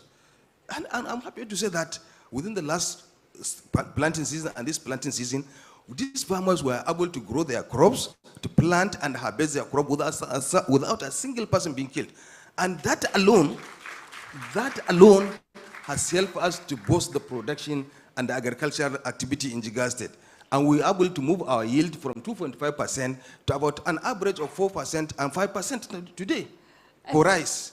Excellency, thank you very much. Dominique, in that story of what is happening in Jigawa State, kernels of collaboration and how working, with farmers at the grassroots and also looking at developmental partners. So can you talk to us a little bit more about the sort of collaborations that are required for a place like the Northwest, which has severe food insecurity, particularly in places. Jigawa is relatively peaceful compared to sort of Katsina and Zamfara. In those places where there is, high insecurity, where the situation has gotten really bad, what are the sort of collaborative techniques that can be used to advance food security, in your experience? Okay, thank you very much. And first of all, the place that we have insecurity, the first impact that we have is that the farmers are running the place, so we have lack of agricultural land. That's why now we talk about, on this fragile state, we talk about safe agricultural land. We are even about to release a report in some area here, mainly in Northeast, to show all the agriculture where they are the place that they can go and farm already. We have the tool in place. You use a satellite, you use a household server to have that. Very soon we release the report. So what we can do here is to identify the place that is safe, can allow agriculture to produce. This is something that we can quickly do, identify that and advise them. Because sometimes they go very far in no safe area, they cultivate, and then after they are the bandit to come and take their farm. So that is not something that we can do. This is something that we can do. Secondly, we talk about the seed and very good quality of seed that we can use. So after identifying all these safe agricultural land, we should help them in terms of rehabilitation. Is what you are doing now. I can take, for example, the AgriSal project that we are doing now on the 19 states by rehabilitating 350,000 acres of land, and then support them. What we should do, and that is the global advocacy for the entire person. Now it's already, the rainy season is already starting in some areas. Let's put our effort together to target all these places, identify where we have the water already existing, identify the farmers, provide them a very good quality of seed, fertilizer, water control, and start boosting the production in all these locations. We should give us a target by this coming dry season. We should succeed that. Thank you. So that is something that I want to come on it. We're running out of time. Yes, I know. What the last things I want to do, I know Nigeria is big. Coming here supporting 10, 20 farmers and all, yes, it's fine. It addresses the response, but we need all of us to put our effort to do something. In French, we say mise à l'échelle. We need to mise à l'échelle. We need to scale up our intervention. Because going here, supporting 10 farmers, 20 farmers, and we will not go, no.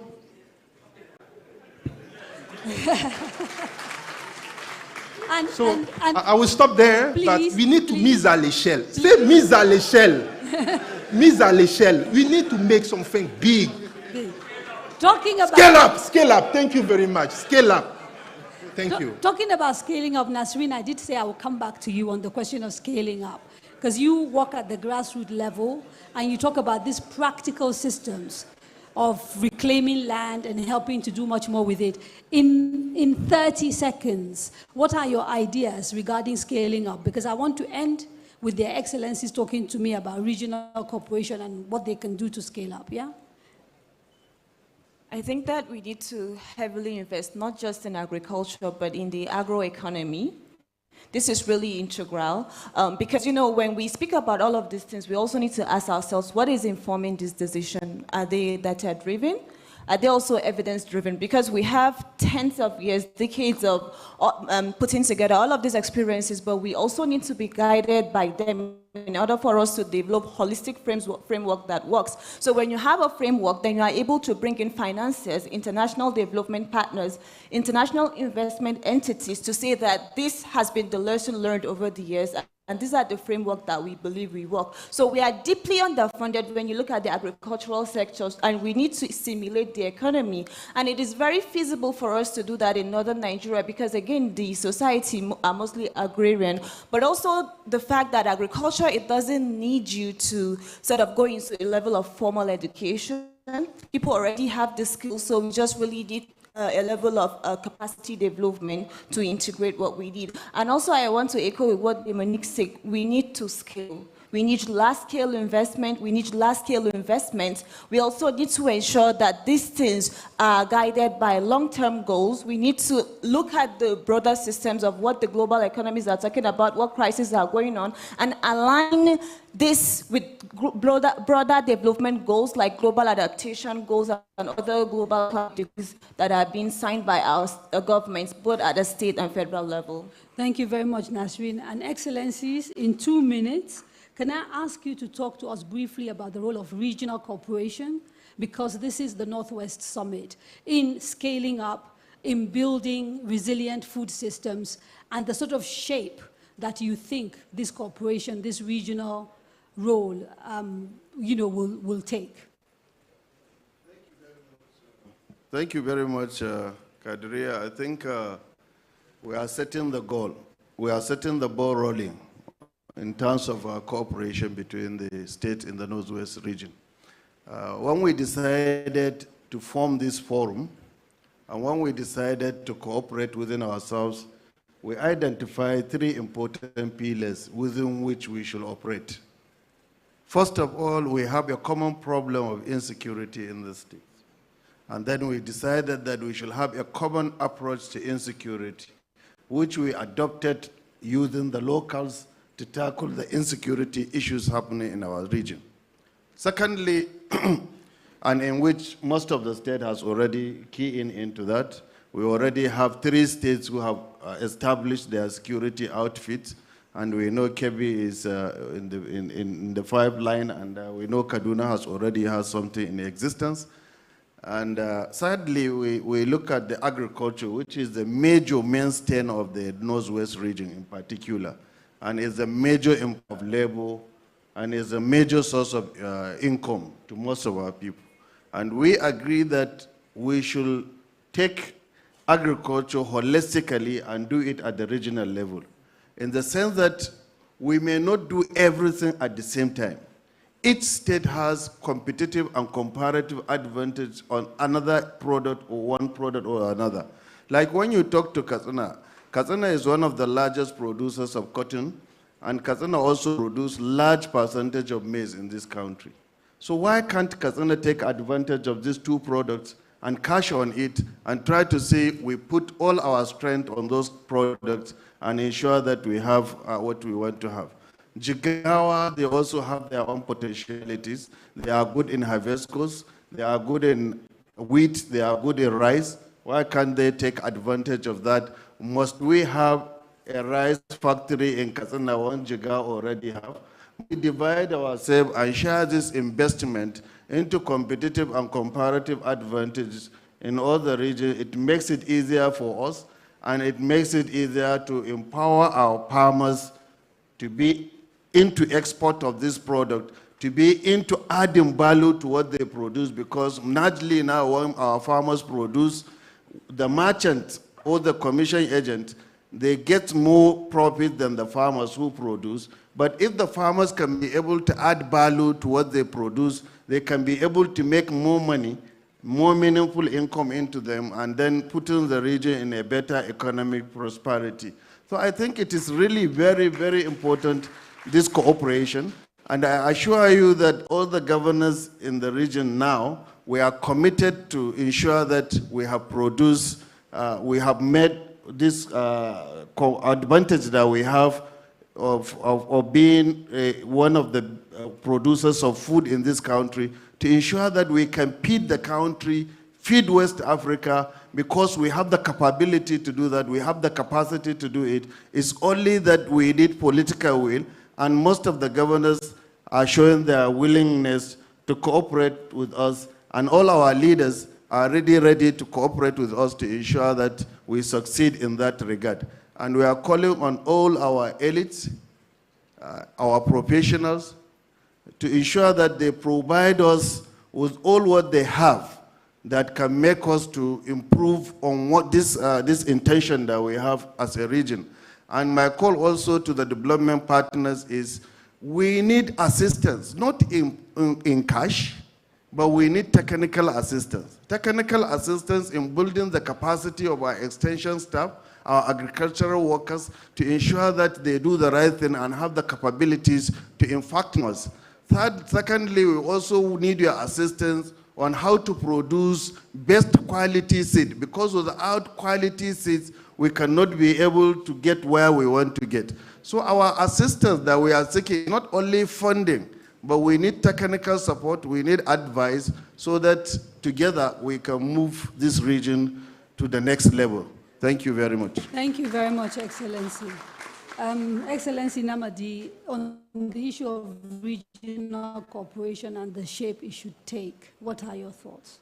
Well, like His Excellency has said, we all agree that agriculture is the mainstay of our own economy, and we feel that, okay, everybody has his comparative advantage, and then you'll be able to work with them. But the fact that is, in terms of increasing productivity within the region, that we all agree that there is need for all of us to expand our irrigation facilities so that the farming can be year in, year out. This, we all agree that there is need for all of us to see how we can expand our irrigation facilities so as to ensure that the production will go in two ways. Also, in addition to that, we also agree that there is need for mechanization. All we are doing, if we allow these things to continue on subsistence level, then we cannot reach anywhere. Because for you to increase productivity, you need to mechanize. And it is, I think it's important, all of us have agreed that, okay, to improve productivity, you need to also mechanize the farming production. So that will also help us increase productivity of the farmer. Also, just last week, I was discussing with him that, okay, look, productivity and livelihood, we need to do something a lot. I told him that, okay, what we are doing in Jigawa, we have agreed that all our workers, civil servants, the state government will support all the civil servants and will provide input for them on loan basis, and then we give them parcel of land. Each one of them will have his parcel of land. Come and register that you want to participate in this policy. The state government will provide input for you on loan basis, and also will provide all the necessary, will also give you some money apart from the input. Will also give you money on loan basis for the agricultural activities. Our objective here is, by the time we do this, if all our civil servants will grow what they can eat every year, that means we have reduced the competition in the market, and that competition in the market, that means it will bring the price down because the demand, the supply side will be higher than the demand side. Because if all the civil servants in Jigawa State... What does this do for farmers? Well, farmers were already giving them a lot of support in terms of input and everything. Okay. So what we are trying to do is now to encourage the farmers to go into production, because by the time you take away 56,000 civil servants out of the competition in the market, you are now reducing the supply side will go up, and then the demand side will come down, so that you can be able to encourage the people after retirement. Everybody will be used to farming, and then it will become a means of livelihood for him.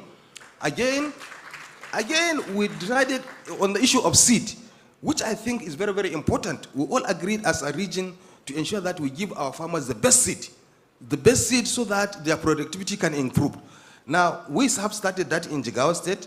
We have started with what we call the Rice Millionaires. The Rice Millionaires is just a program we have introduced in each of the Federal House of Representatives, there whereby at least 100 youths, this is particularly for youth, 100 youths will be empowered and will be provided with a foundation seed so that they will grow. And we already have a collaboration with the Seed Council of Nigeria that they are ready to uptake these seeds that guys will produce. So already we have about 1,100 people, because we have 11 constituencies of House of Reps, and each constituency will have 100 people. This government will give you a parcel of land, will give you all the seeds, the input or loan, and then you produce the seed. And the City Council are there also to guide us, to help the guys. So this kind of cooperation, if we continue to do it between us, it will increase productivity. It will make our youth to come into agriculture, and then we'll be able to take control and ensure that we have food security in this region. Because certainly, if all of us, the way we are working, and we continue to work along that line, especially on the agricultural sector, definitely Northwest can feed this country, clearly. So there is no reason why we cannot continue this cooperation and ensure that we improve our productivity so that we can feed our people and feed Nigeria as a whole. Thank you very much. Thank you very much. And I think two quick takeaways from this conversation: the issue of collaboration and regionally working together, and then the question of scalability, which in French is what again? Dominique, what's that word again in French? Mise à l'échelle. Mise à l'échelle. Thank you so much. The way now you need to pronounce it is different. You know? Mise à l'échelle. Mise à l'échelle. Scalability. Thank you so much, Excellencies, Dominique and Nasreen, for joining me on this panel. A round of applause, please, for them. You can take your seats, please. Thank you. Thank you. That has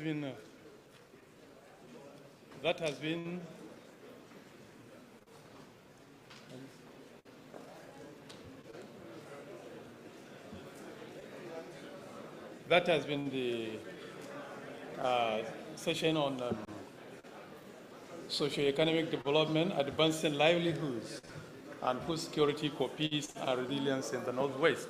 The panelist and the moderator has done justice to this topic, I believe. Once more, can we put our hands together to appreciate them? Thank you. Kadria will still remain to moderate the next session, which will be on sustainable finance, navigating path to economic resilience and environmental sustainability in the Northwest.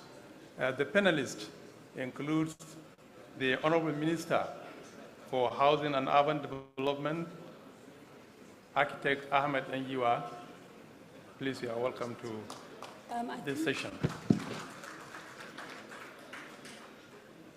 Ahmed Ngiwa was the immediate first secretary to the government of Katsina State. His Excellency Idris Gobir, the Deputy Governor of Sokoto State, is also on this panel.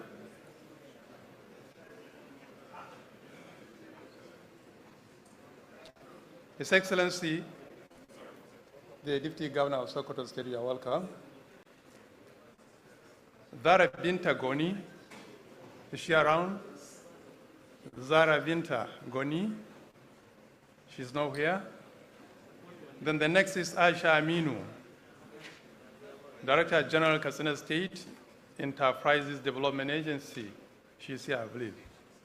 Please, can we put our hands together to welcome them?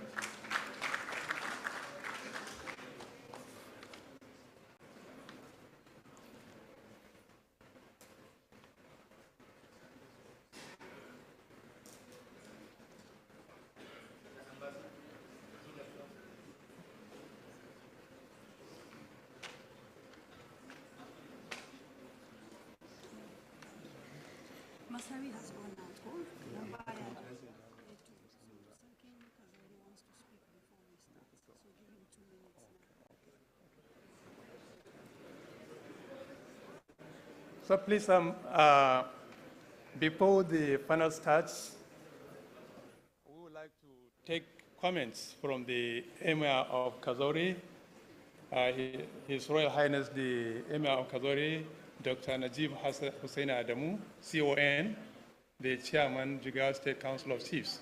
Can we put our hands together to welcome the Emir? But Your Royal Highness, you are going to speak for 2 minutes.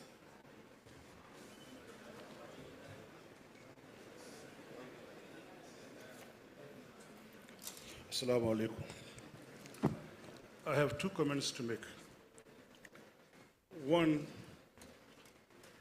my governor has forgotten to mention that in Jigawa State, we have the Jigawa Research Institute, which was established in 1999 to promote agricultural development using technology.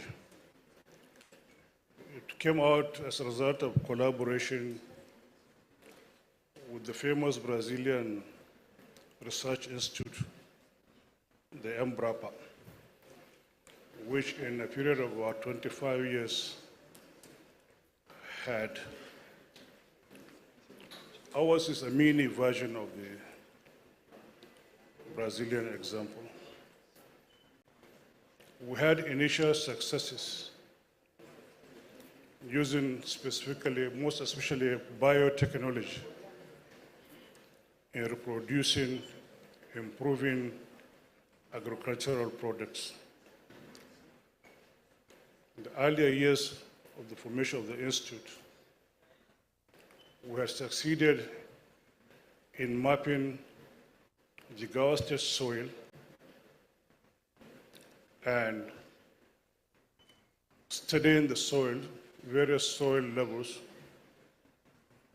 with a view to developing more modern. A lot of work is going on.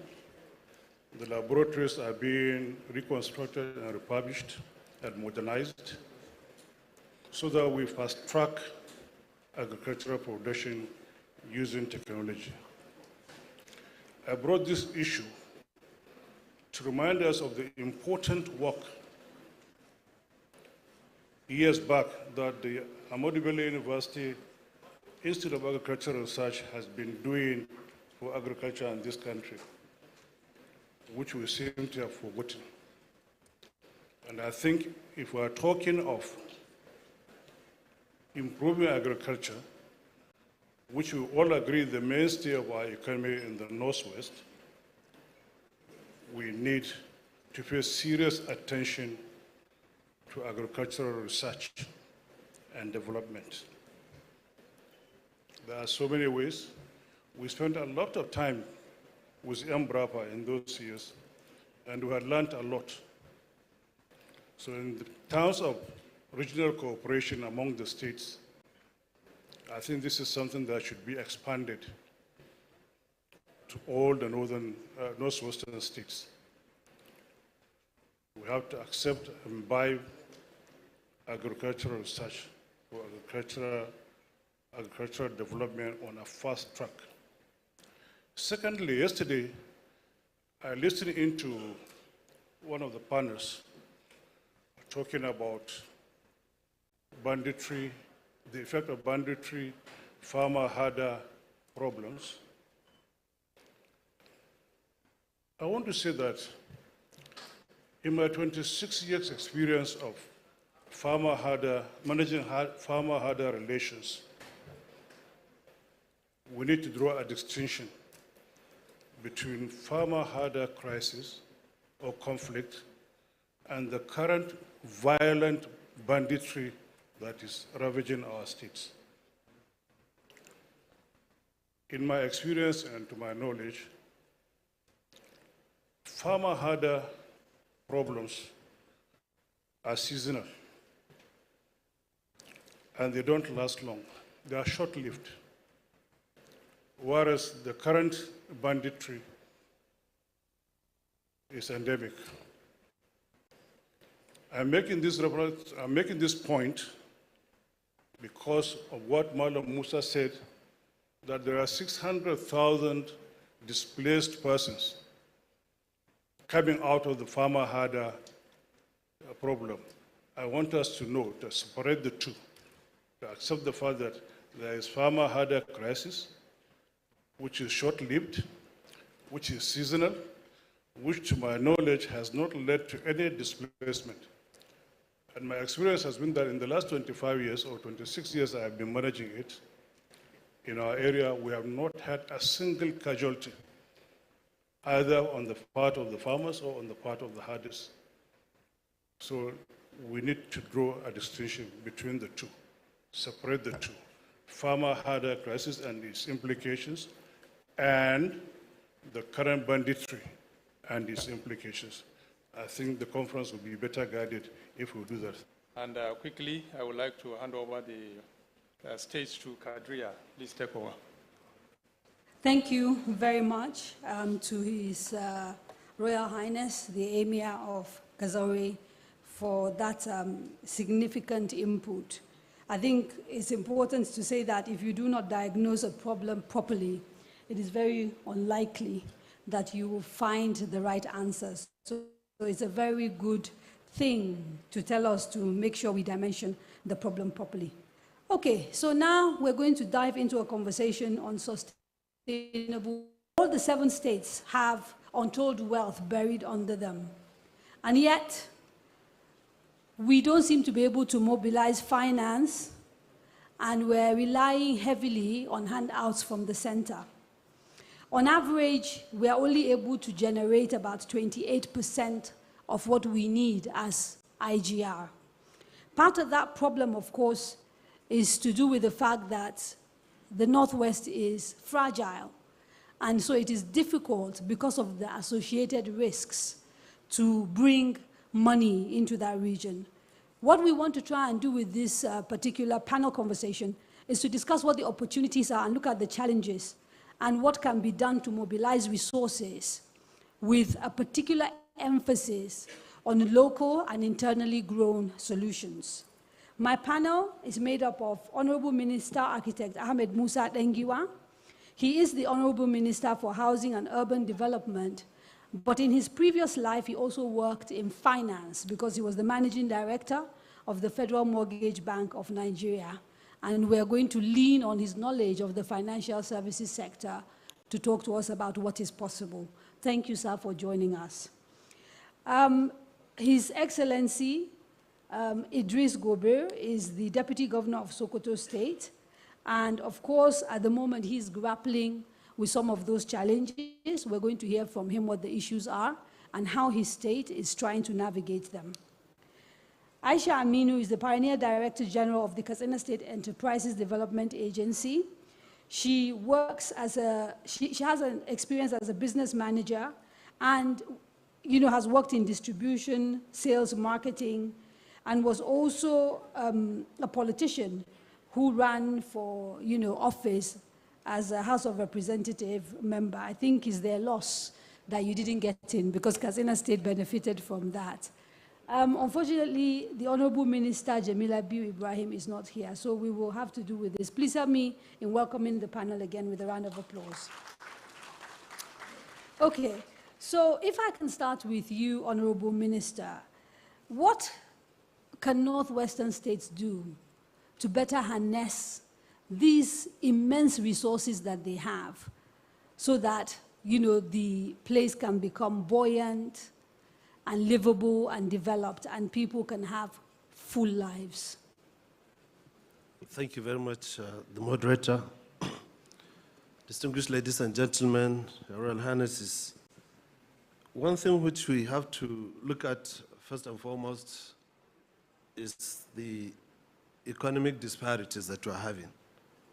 Because as far as we're concerned, that without access to economic power, that leads to social tensions. And with social tensions, it leads to insecurity or security challenges that we're having. And because statistics have shown that over the years, the North, as you look at it, we have 70% of the land mass in the country is for the Northern Nigeria. Northern Nigeria dominates 70% of the land mass we're having. But we have not been able to harness the land mass that we're having for our own economic benefits. Because land is an asset. It's an asset to everybody who wants to use it, to cultivate it, who wants to use it to make a business, but you can only use it to make a business or to make it an economic activity if the land is titled, is registered. 94% of the land mass we are having in the whole country is unregistered. Only 6%, 4 to 6% of the land in Nigeria are registered. That means they have CFO.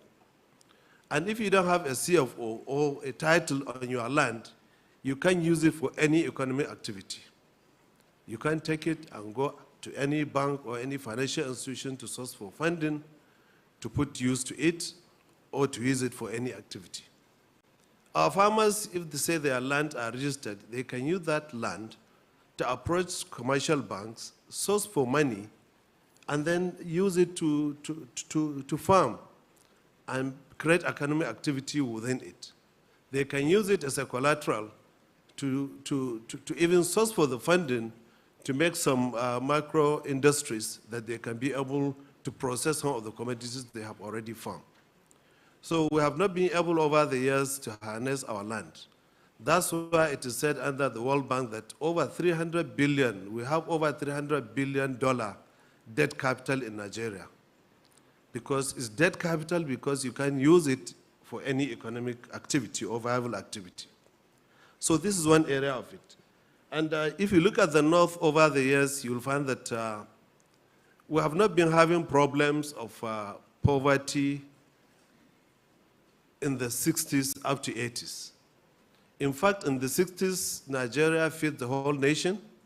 Apart from that, economic activity at the center is being funded by the northern Nigeria, to the extent that the oil exploration that we have has been funded by the resources in the north due to agrarian activity. So, but over the years, due to neglect, and we lost the agric as a main source of our economy because, and we depended on the oil that we used our money to develop over somebody's land, and then at the same time we now come and depended on that economy. Because over the years, you'll find that we no more take agriculture as of any benefit to us. And it is from that time that we started having, when we lost this economic activity, that we started having, we started losing our own economic mainstay. And we started having the insecurity, and it kept rising from the 1985 up till to date. So without that, we have to look at what this thing has already generated. We have high poverty rate currently. We have high unemployment rate. And despite the fact that we have common historical, ethnic, and religious unity, but we are still having that issue. So the question you asked me is that how could you now utilize that activity? The only way to do that is find a way of improving our land tenure activity and ensure that our state governors, they improve the access to land and title land to our farmers and to the generality of the population in order for us to improve our own economy. This is one area. Thank you, Honorable Minister. So, Excellency, one way, according to the Minister, for us to utilize the resources we have to grow the wealth that we need is by essentially ensuring that land becomes a usable asset. Are there other ways in which we can utilize the resources that we have to essentially grow the wealth and develop this region, in your view? Yes. Thank you, Your Excellency, the Honorable Ministers, Your Eminence, invited guests, UNDP official, Assalamu alaikum. First of all, let me talk about the challenges when it comes to economic issue in the northern part of Nigeria, especially the north to west region. A state like Sokoto State, which were battling with serious insecurity issue. You know, the issue of economic finances or generating the IGR in the state. Sometimes it is a little bit difficult.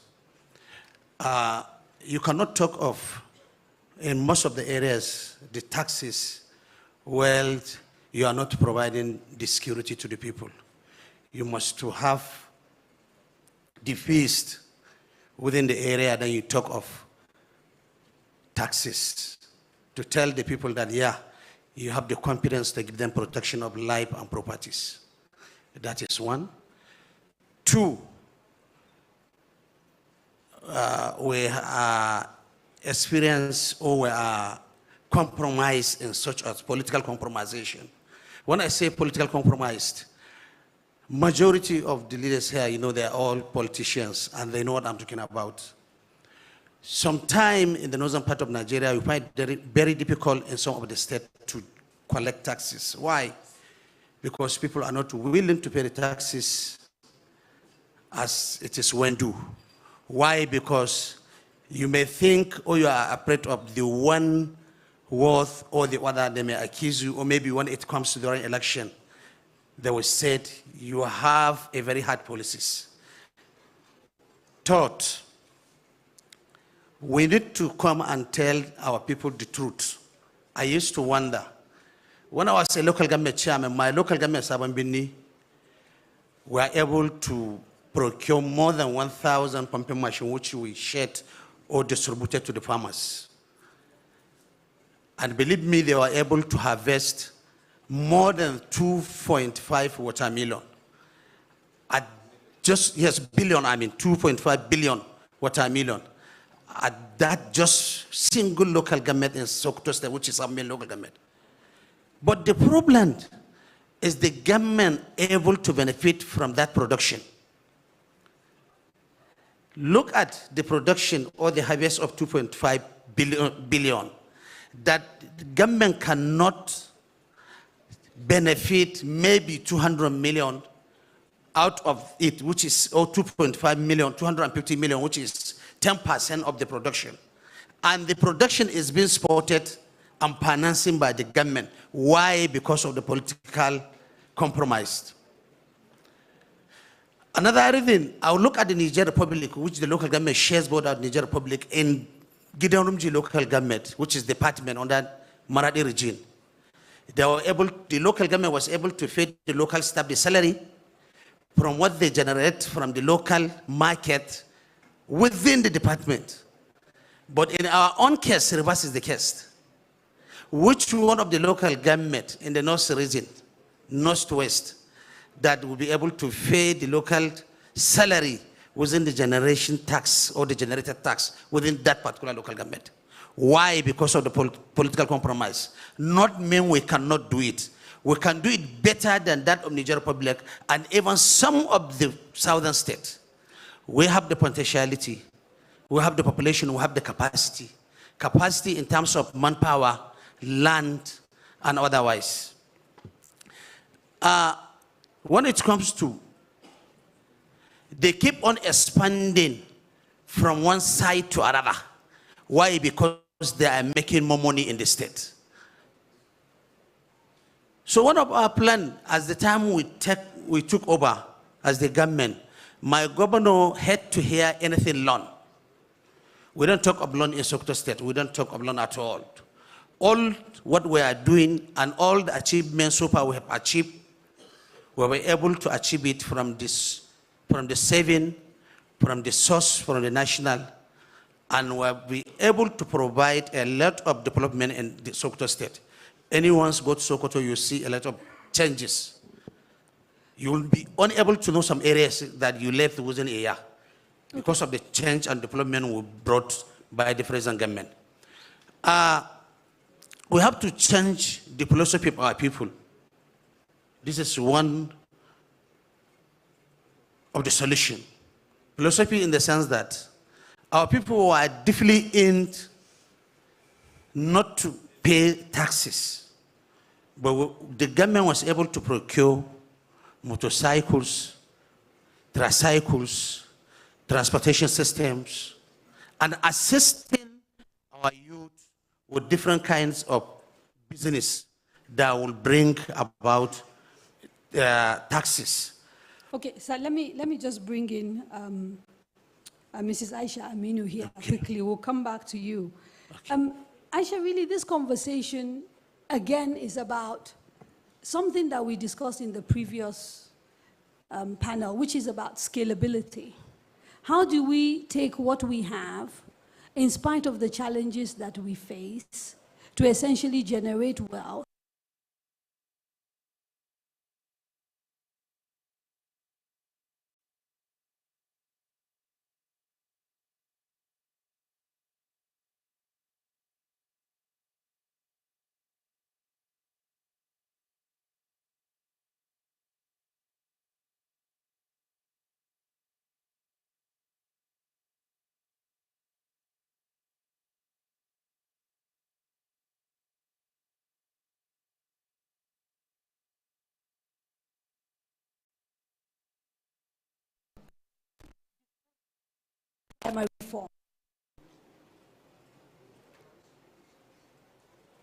Thank you very much, Madam Coordinator, for having me here and your question.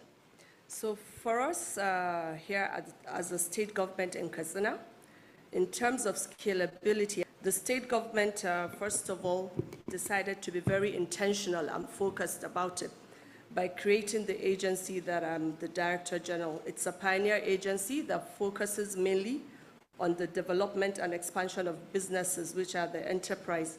And these are enterprises. They're not just business entities. No, they're the backbone of our economy.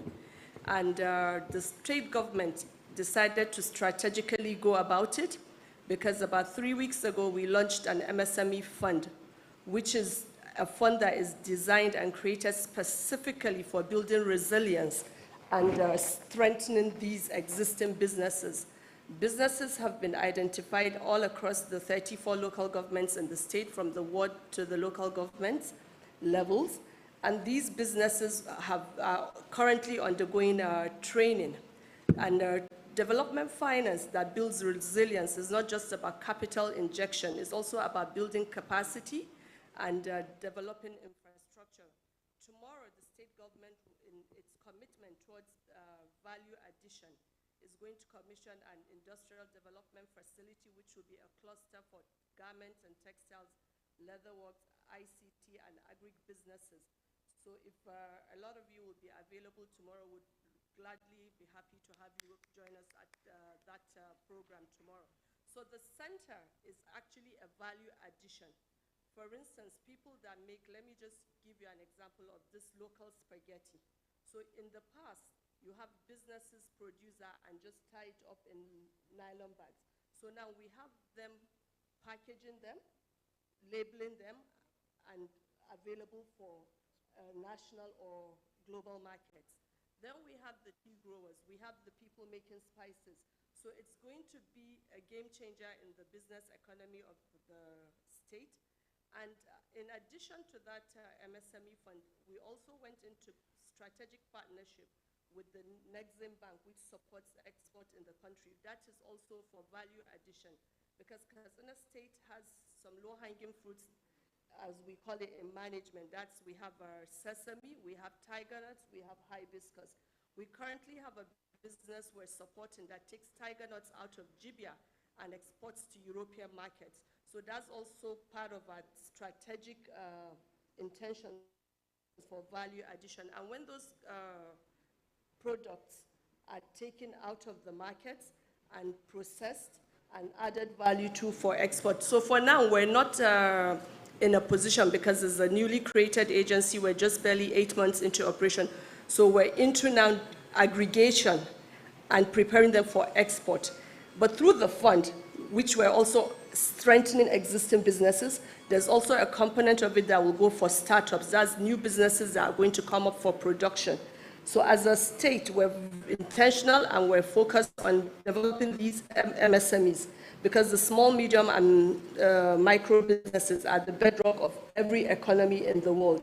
So we also have gone a step further towards giving them not just financial supports in terms of loan bridging.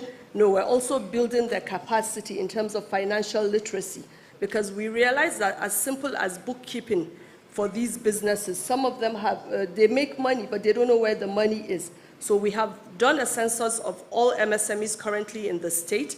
It was done last month, so we have the record, we have the data, we have segmented them into various demographics. We know those that are youth-owned, those that are male-owned or female-owned. So that gives us data that we'll be able to use in making decisions that will really add value to all that is being done. So Katsina is a state that is blessed with agricultural resources, but then again, we also have the creatives. For instance, we have a lot of these new businesses coming up in terms of fashion and beauty. We have them also, we're supporting a lot on ICT, because ICT is the future. So we're also strengthening existing businesses that have to do with technology and innovation. So in the center we're also commissioning tomorrow, there's going to be a part of it that is dedicated wholly for ICT trainings and development, which will have a call center for outsourcing of digital and technology services. And I'll come back to you, before we wrap. All right. Honorable Minister, so you go ahead and you, thank you. Yes, thank you. So we go ahead and we register titles, we set up businesses that begin to add value to what we produce, but at the end of the day, we still need a level of financing.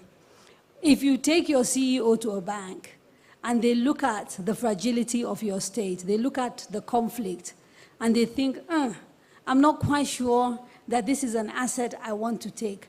How do we de-risk investment? How do we get financiers and people who have the money to actually to invest in this environment? Are there any models, partnerships that can help with this? Well, thank you very much. One of it is quite well is the enhancement governance. To enhance the governance so as to sanction the institutions, to ensure that institutions that are supposed to work, they work well in terms of community engagement, to ensure that all the local communities that these things are happening in project planning and implementation are also taken care of. Because businesses quite well cannot take place without peace. And there is a need for all government to ensure that they create the enabling environment. That enabling environment, key to it is the peaceful coexistence of the people. And to ensure that there's a need to ensure that we look at holistically what is the historical evolution of this crisis, to ensure that we do justice to where it needs to be, and ensure that we carry along the entire community in terms of their needs. Because you'll find that over time, during colonial era, I always go back to our own native authority era, you'll find that everybody is carried along. A farmer during dry season, during rainy season, is taken care of in terms of giving him the seedlings, as Our Excellency the Governor has said. All the environment are given for the farmer to ensure that he grows his own businesses. We look at other aspects of the livestock production to ensure that even in the livestock production, they are also taken care of in terms of vaccinations, in terms of ensuring that pasture is provided where they can easily go. Within the vicinity, all places now is being taken care of, have been taken over by either houses or economic activity, but government has not been able to provide enough in you, and then they will take over your own cattle. So the whole community has to be taken care of in the sense that we should have a holistic approach to ensure that everybody is carried along in terms of security. It's only then, I'm sure, that the investors can come in. But above all, the land tenure, the land administration is very key in the sense that it's not only the farming activity that the land tenure could assist, even the economic activity within the towns. As I said earlier, over 94% of the land in the country has not been registered. That means over 300 billion. Why we mark the 1% contribution for economic? It was in order to bring kind of development, you understand, so as to attract the investors and to attract our local business people that are making any kind of business in the state. Apart from that, Kadria, you know, we have to think of our farmers. Sokoto State is one of the states. We produce largely onion in the whole country. We produce onion from state down to Ghana, Cote d'Ivoire, this and that, you understand, within the African sub-region. So looking at this, at least the government have to come up with initiative that will support investors and our agricultural farmers or productions within the state. Thank you. And Aisha, finally, in a minute, you run and try to sort of make SMEs and small enterprises viable.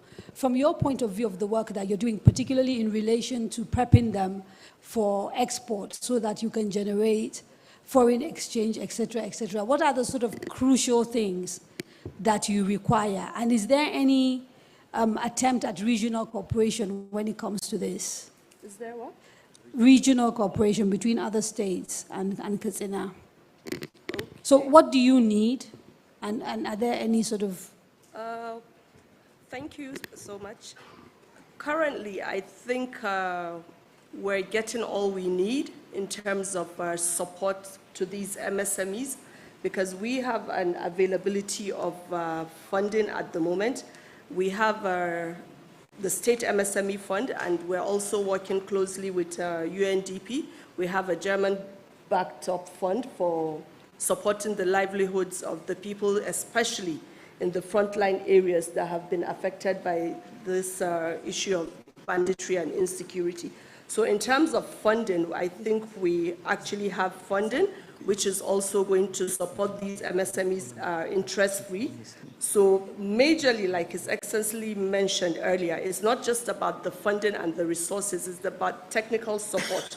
So we need more capacity development support to train these businesses to be able to scale up and embark on ambitious projects that can give them wider access to markets, both nationally and globally.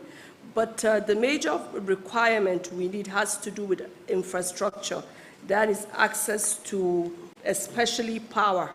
So for instance, now part of the commitment we have made for some of the clusters we already are developing is to provide them with renewable energy. But you know, power still remains a very visible constant in businesses. So we need more power, and power like cheap power, and it's only like renewable energy that will be the sustainable power. So our major requirement beyond finance is actually capacity development for these businesses, and then infrastructural support in terms of good roads, because some of the small businesses are in far-to-reach areas. So often at times, after harvesting or producing their goods, it takes them so much longer to get to their markets.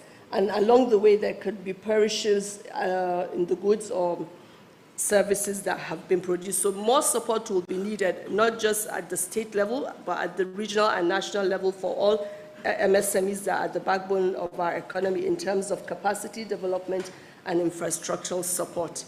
Thank you. Thank you very much, Aisha. Now, we're missing a World Bank participant, because part of why this conversation was really important was looking at the issue of things like pioneer status and what states can do to de-risk investment, and what sort of models can be utilized, particularly if they sort of come together as a region. We're kind of lucky we have a governor with a financial services and banking experience. So I'm just going to throw that last question to him, to ask him if in his experience,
The Deputy Governor of Sokoto State, talking about IGR. Let's get it right.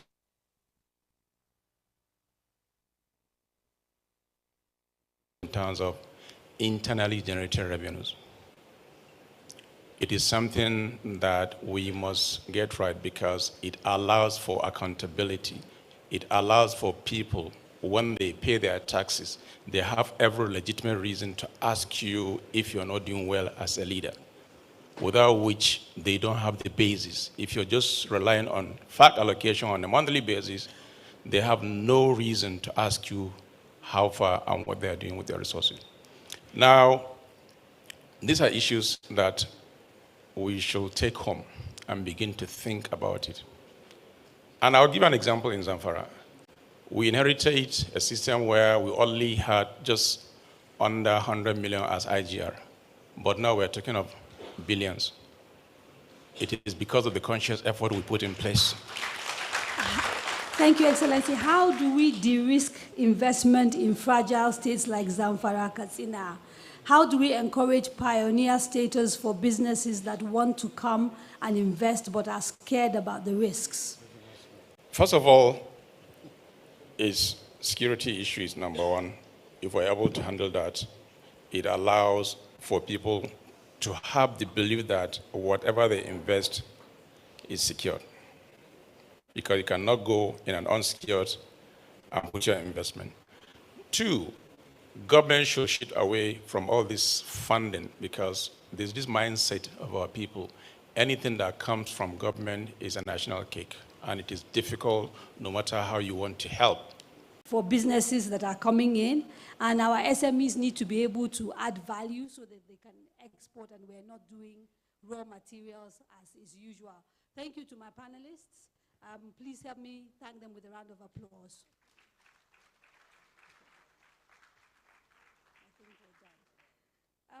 Can I just quickly say that we are supposed to have another session, but that session has been cancelled. Commissioners do not feel comfortable speaking when their principals have already spoken. That is the message they sent to me. So essentially, we're getting to the stage where we'll be wrapping this up. I'm going to hand over back to you. I just needed to make that announcement. Sorry. Okay, thank you. Thank you very much.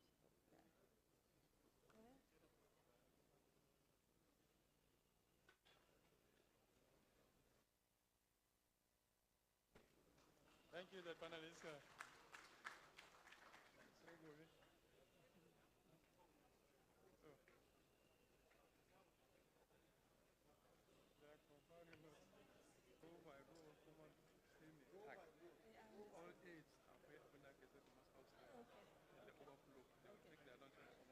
Yeah. Okay, so let me just thank Malam Abdullahi Aliyu Yaradua for helping me navigate part of this session while he was away. So ignore this. Yeah. We are getting almost to the end of this. I'd like to wrap it up quickly. We need to do vote of thanks. And after the vote of thanks, we'll be going for lunch. The lunch will be row by row. We need people to be orderly. So can I invite the UNDP resident representative for the vote of thanks, followed by the executive governor of Katsina State. Yes. We need to wrap this up properly. I need the governor to close this conference, please. Korada, should please come and close this conference with us with his closing remarks. And then we can take pictures afterwards.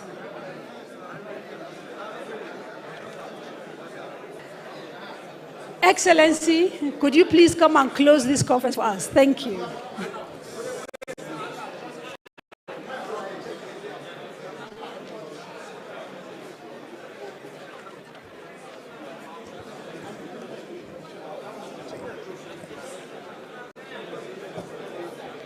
First of all, I would like to say we thank Almighty Allah, Alhamdulillah, for seeing us through 2 days of this deliberation. We thank Almighty Allah for giving us the strength and the ability to have this conversation going on for 2 days. And I also want to specifically thank Your Excellencies for your patience out of your busy schedule. Because of the importance of this summit, you find it worthy to stay and also be participant in all the activities.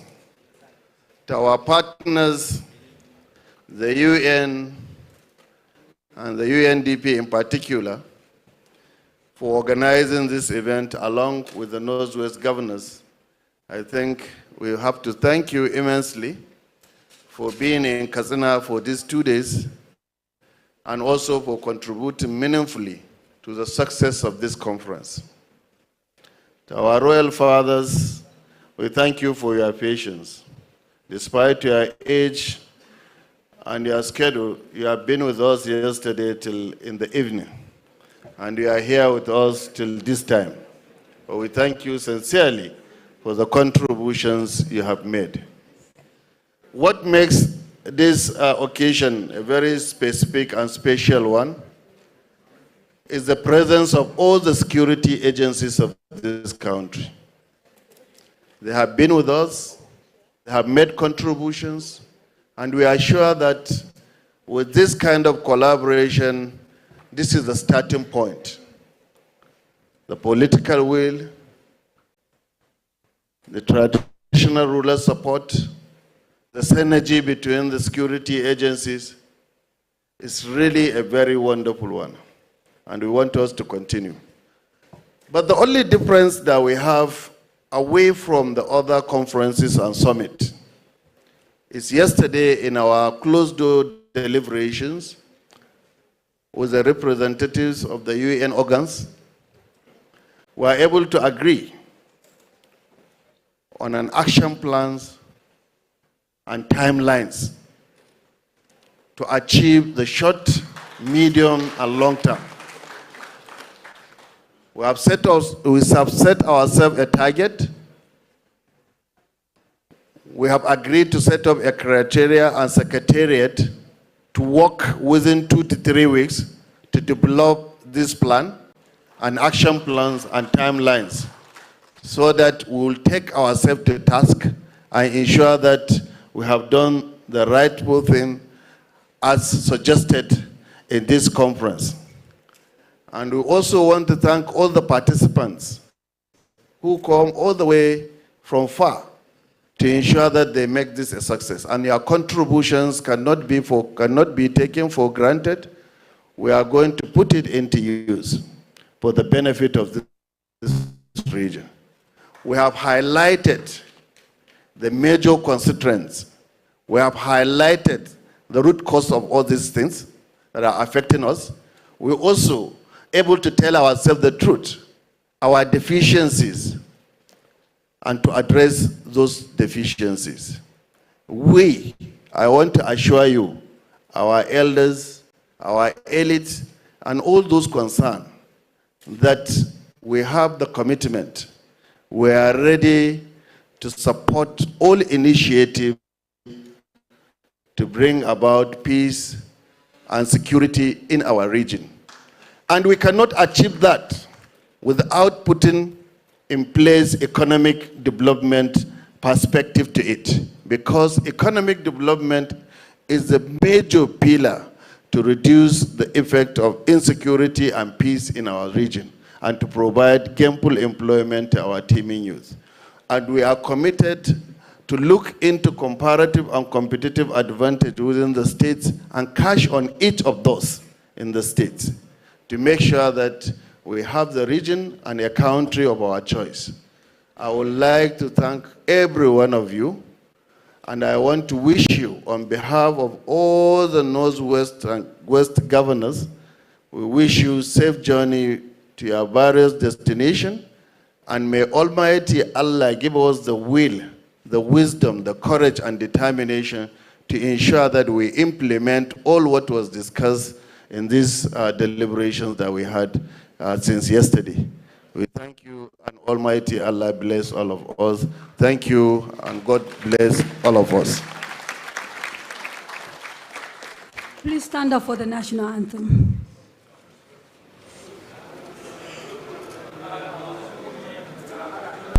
Nigeria, we hail thee, our own dear native land, though tribe and tongue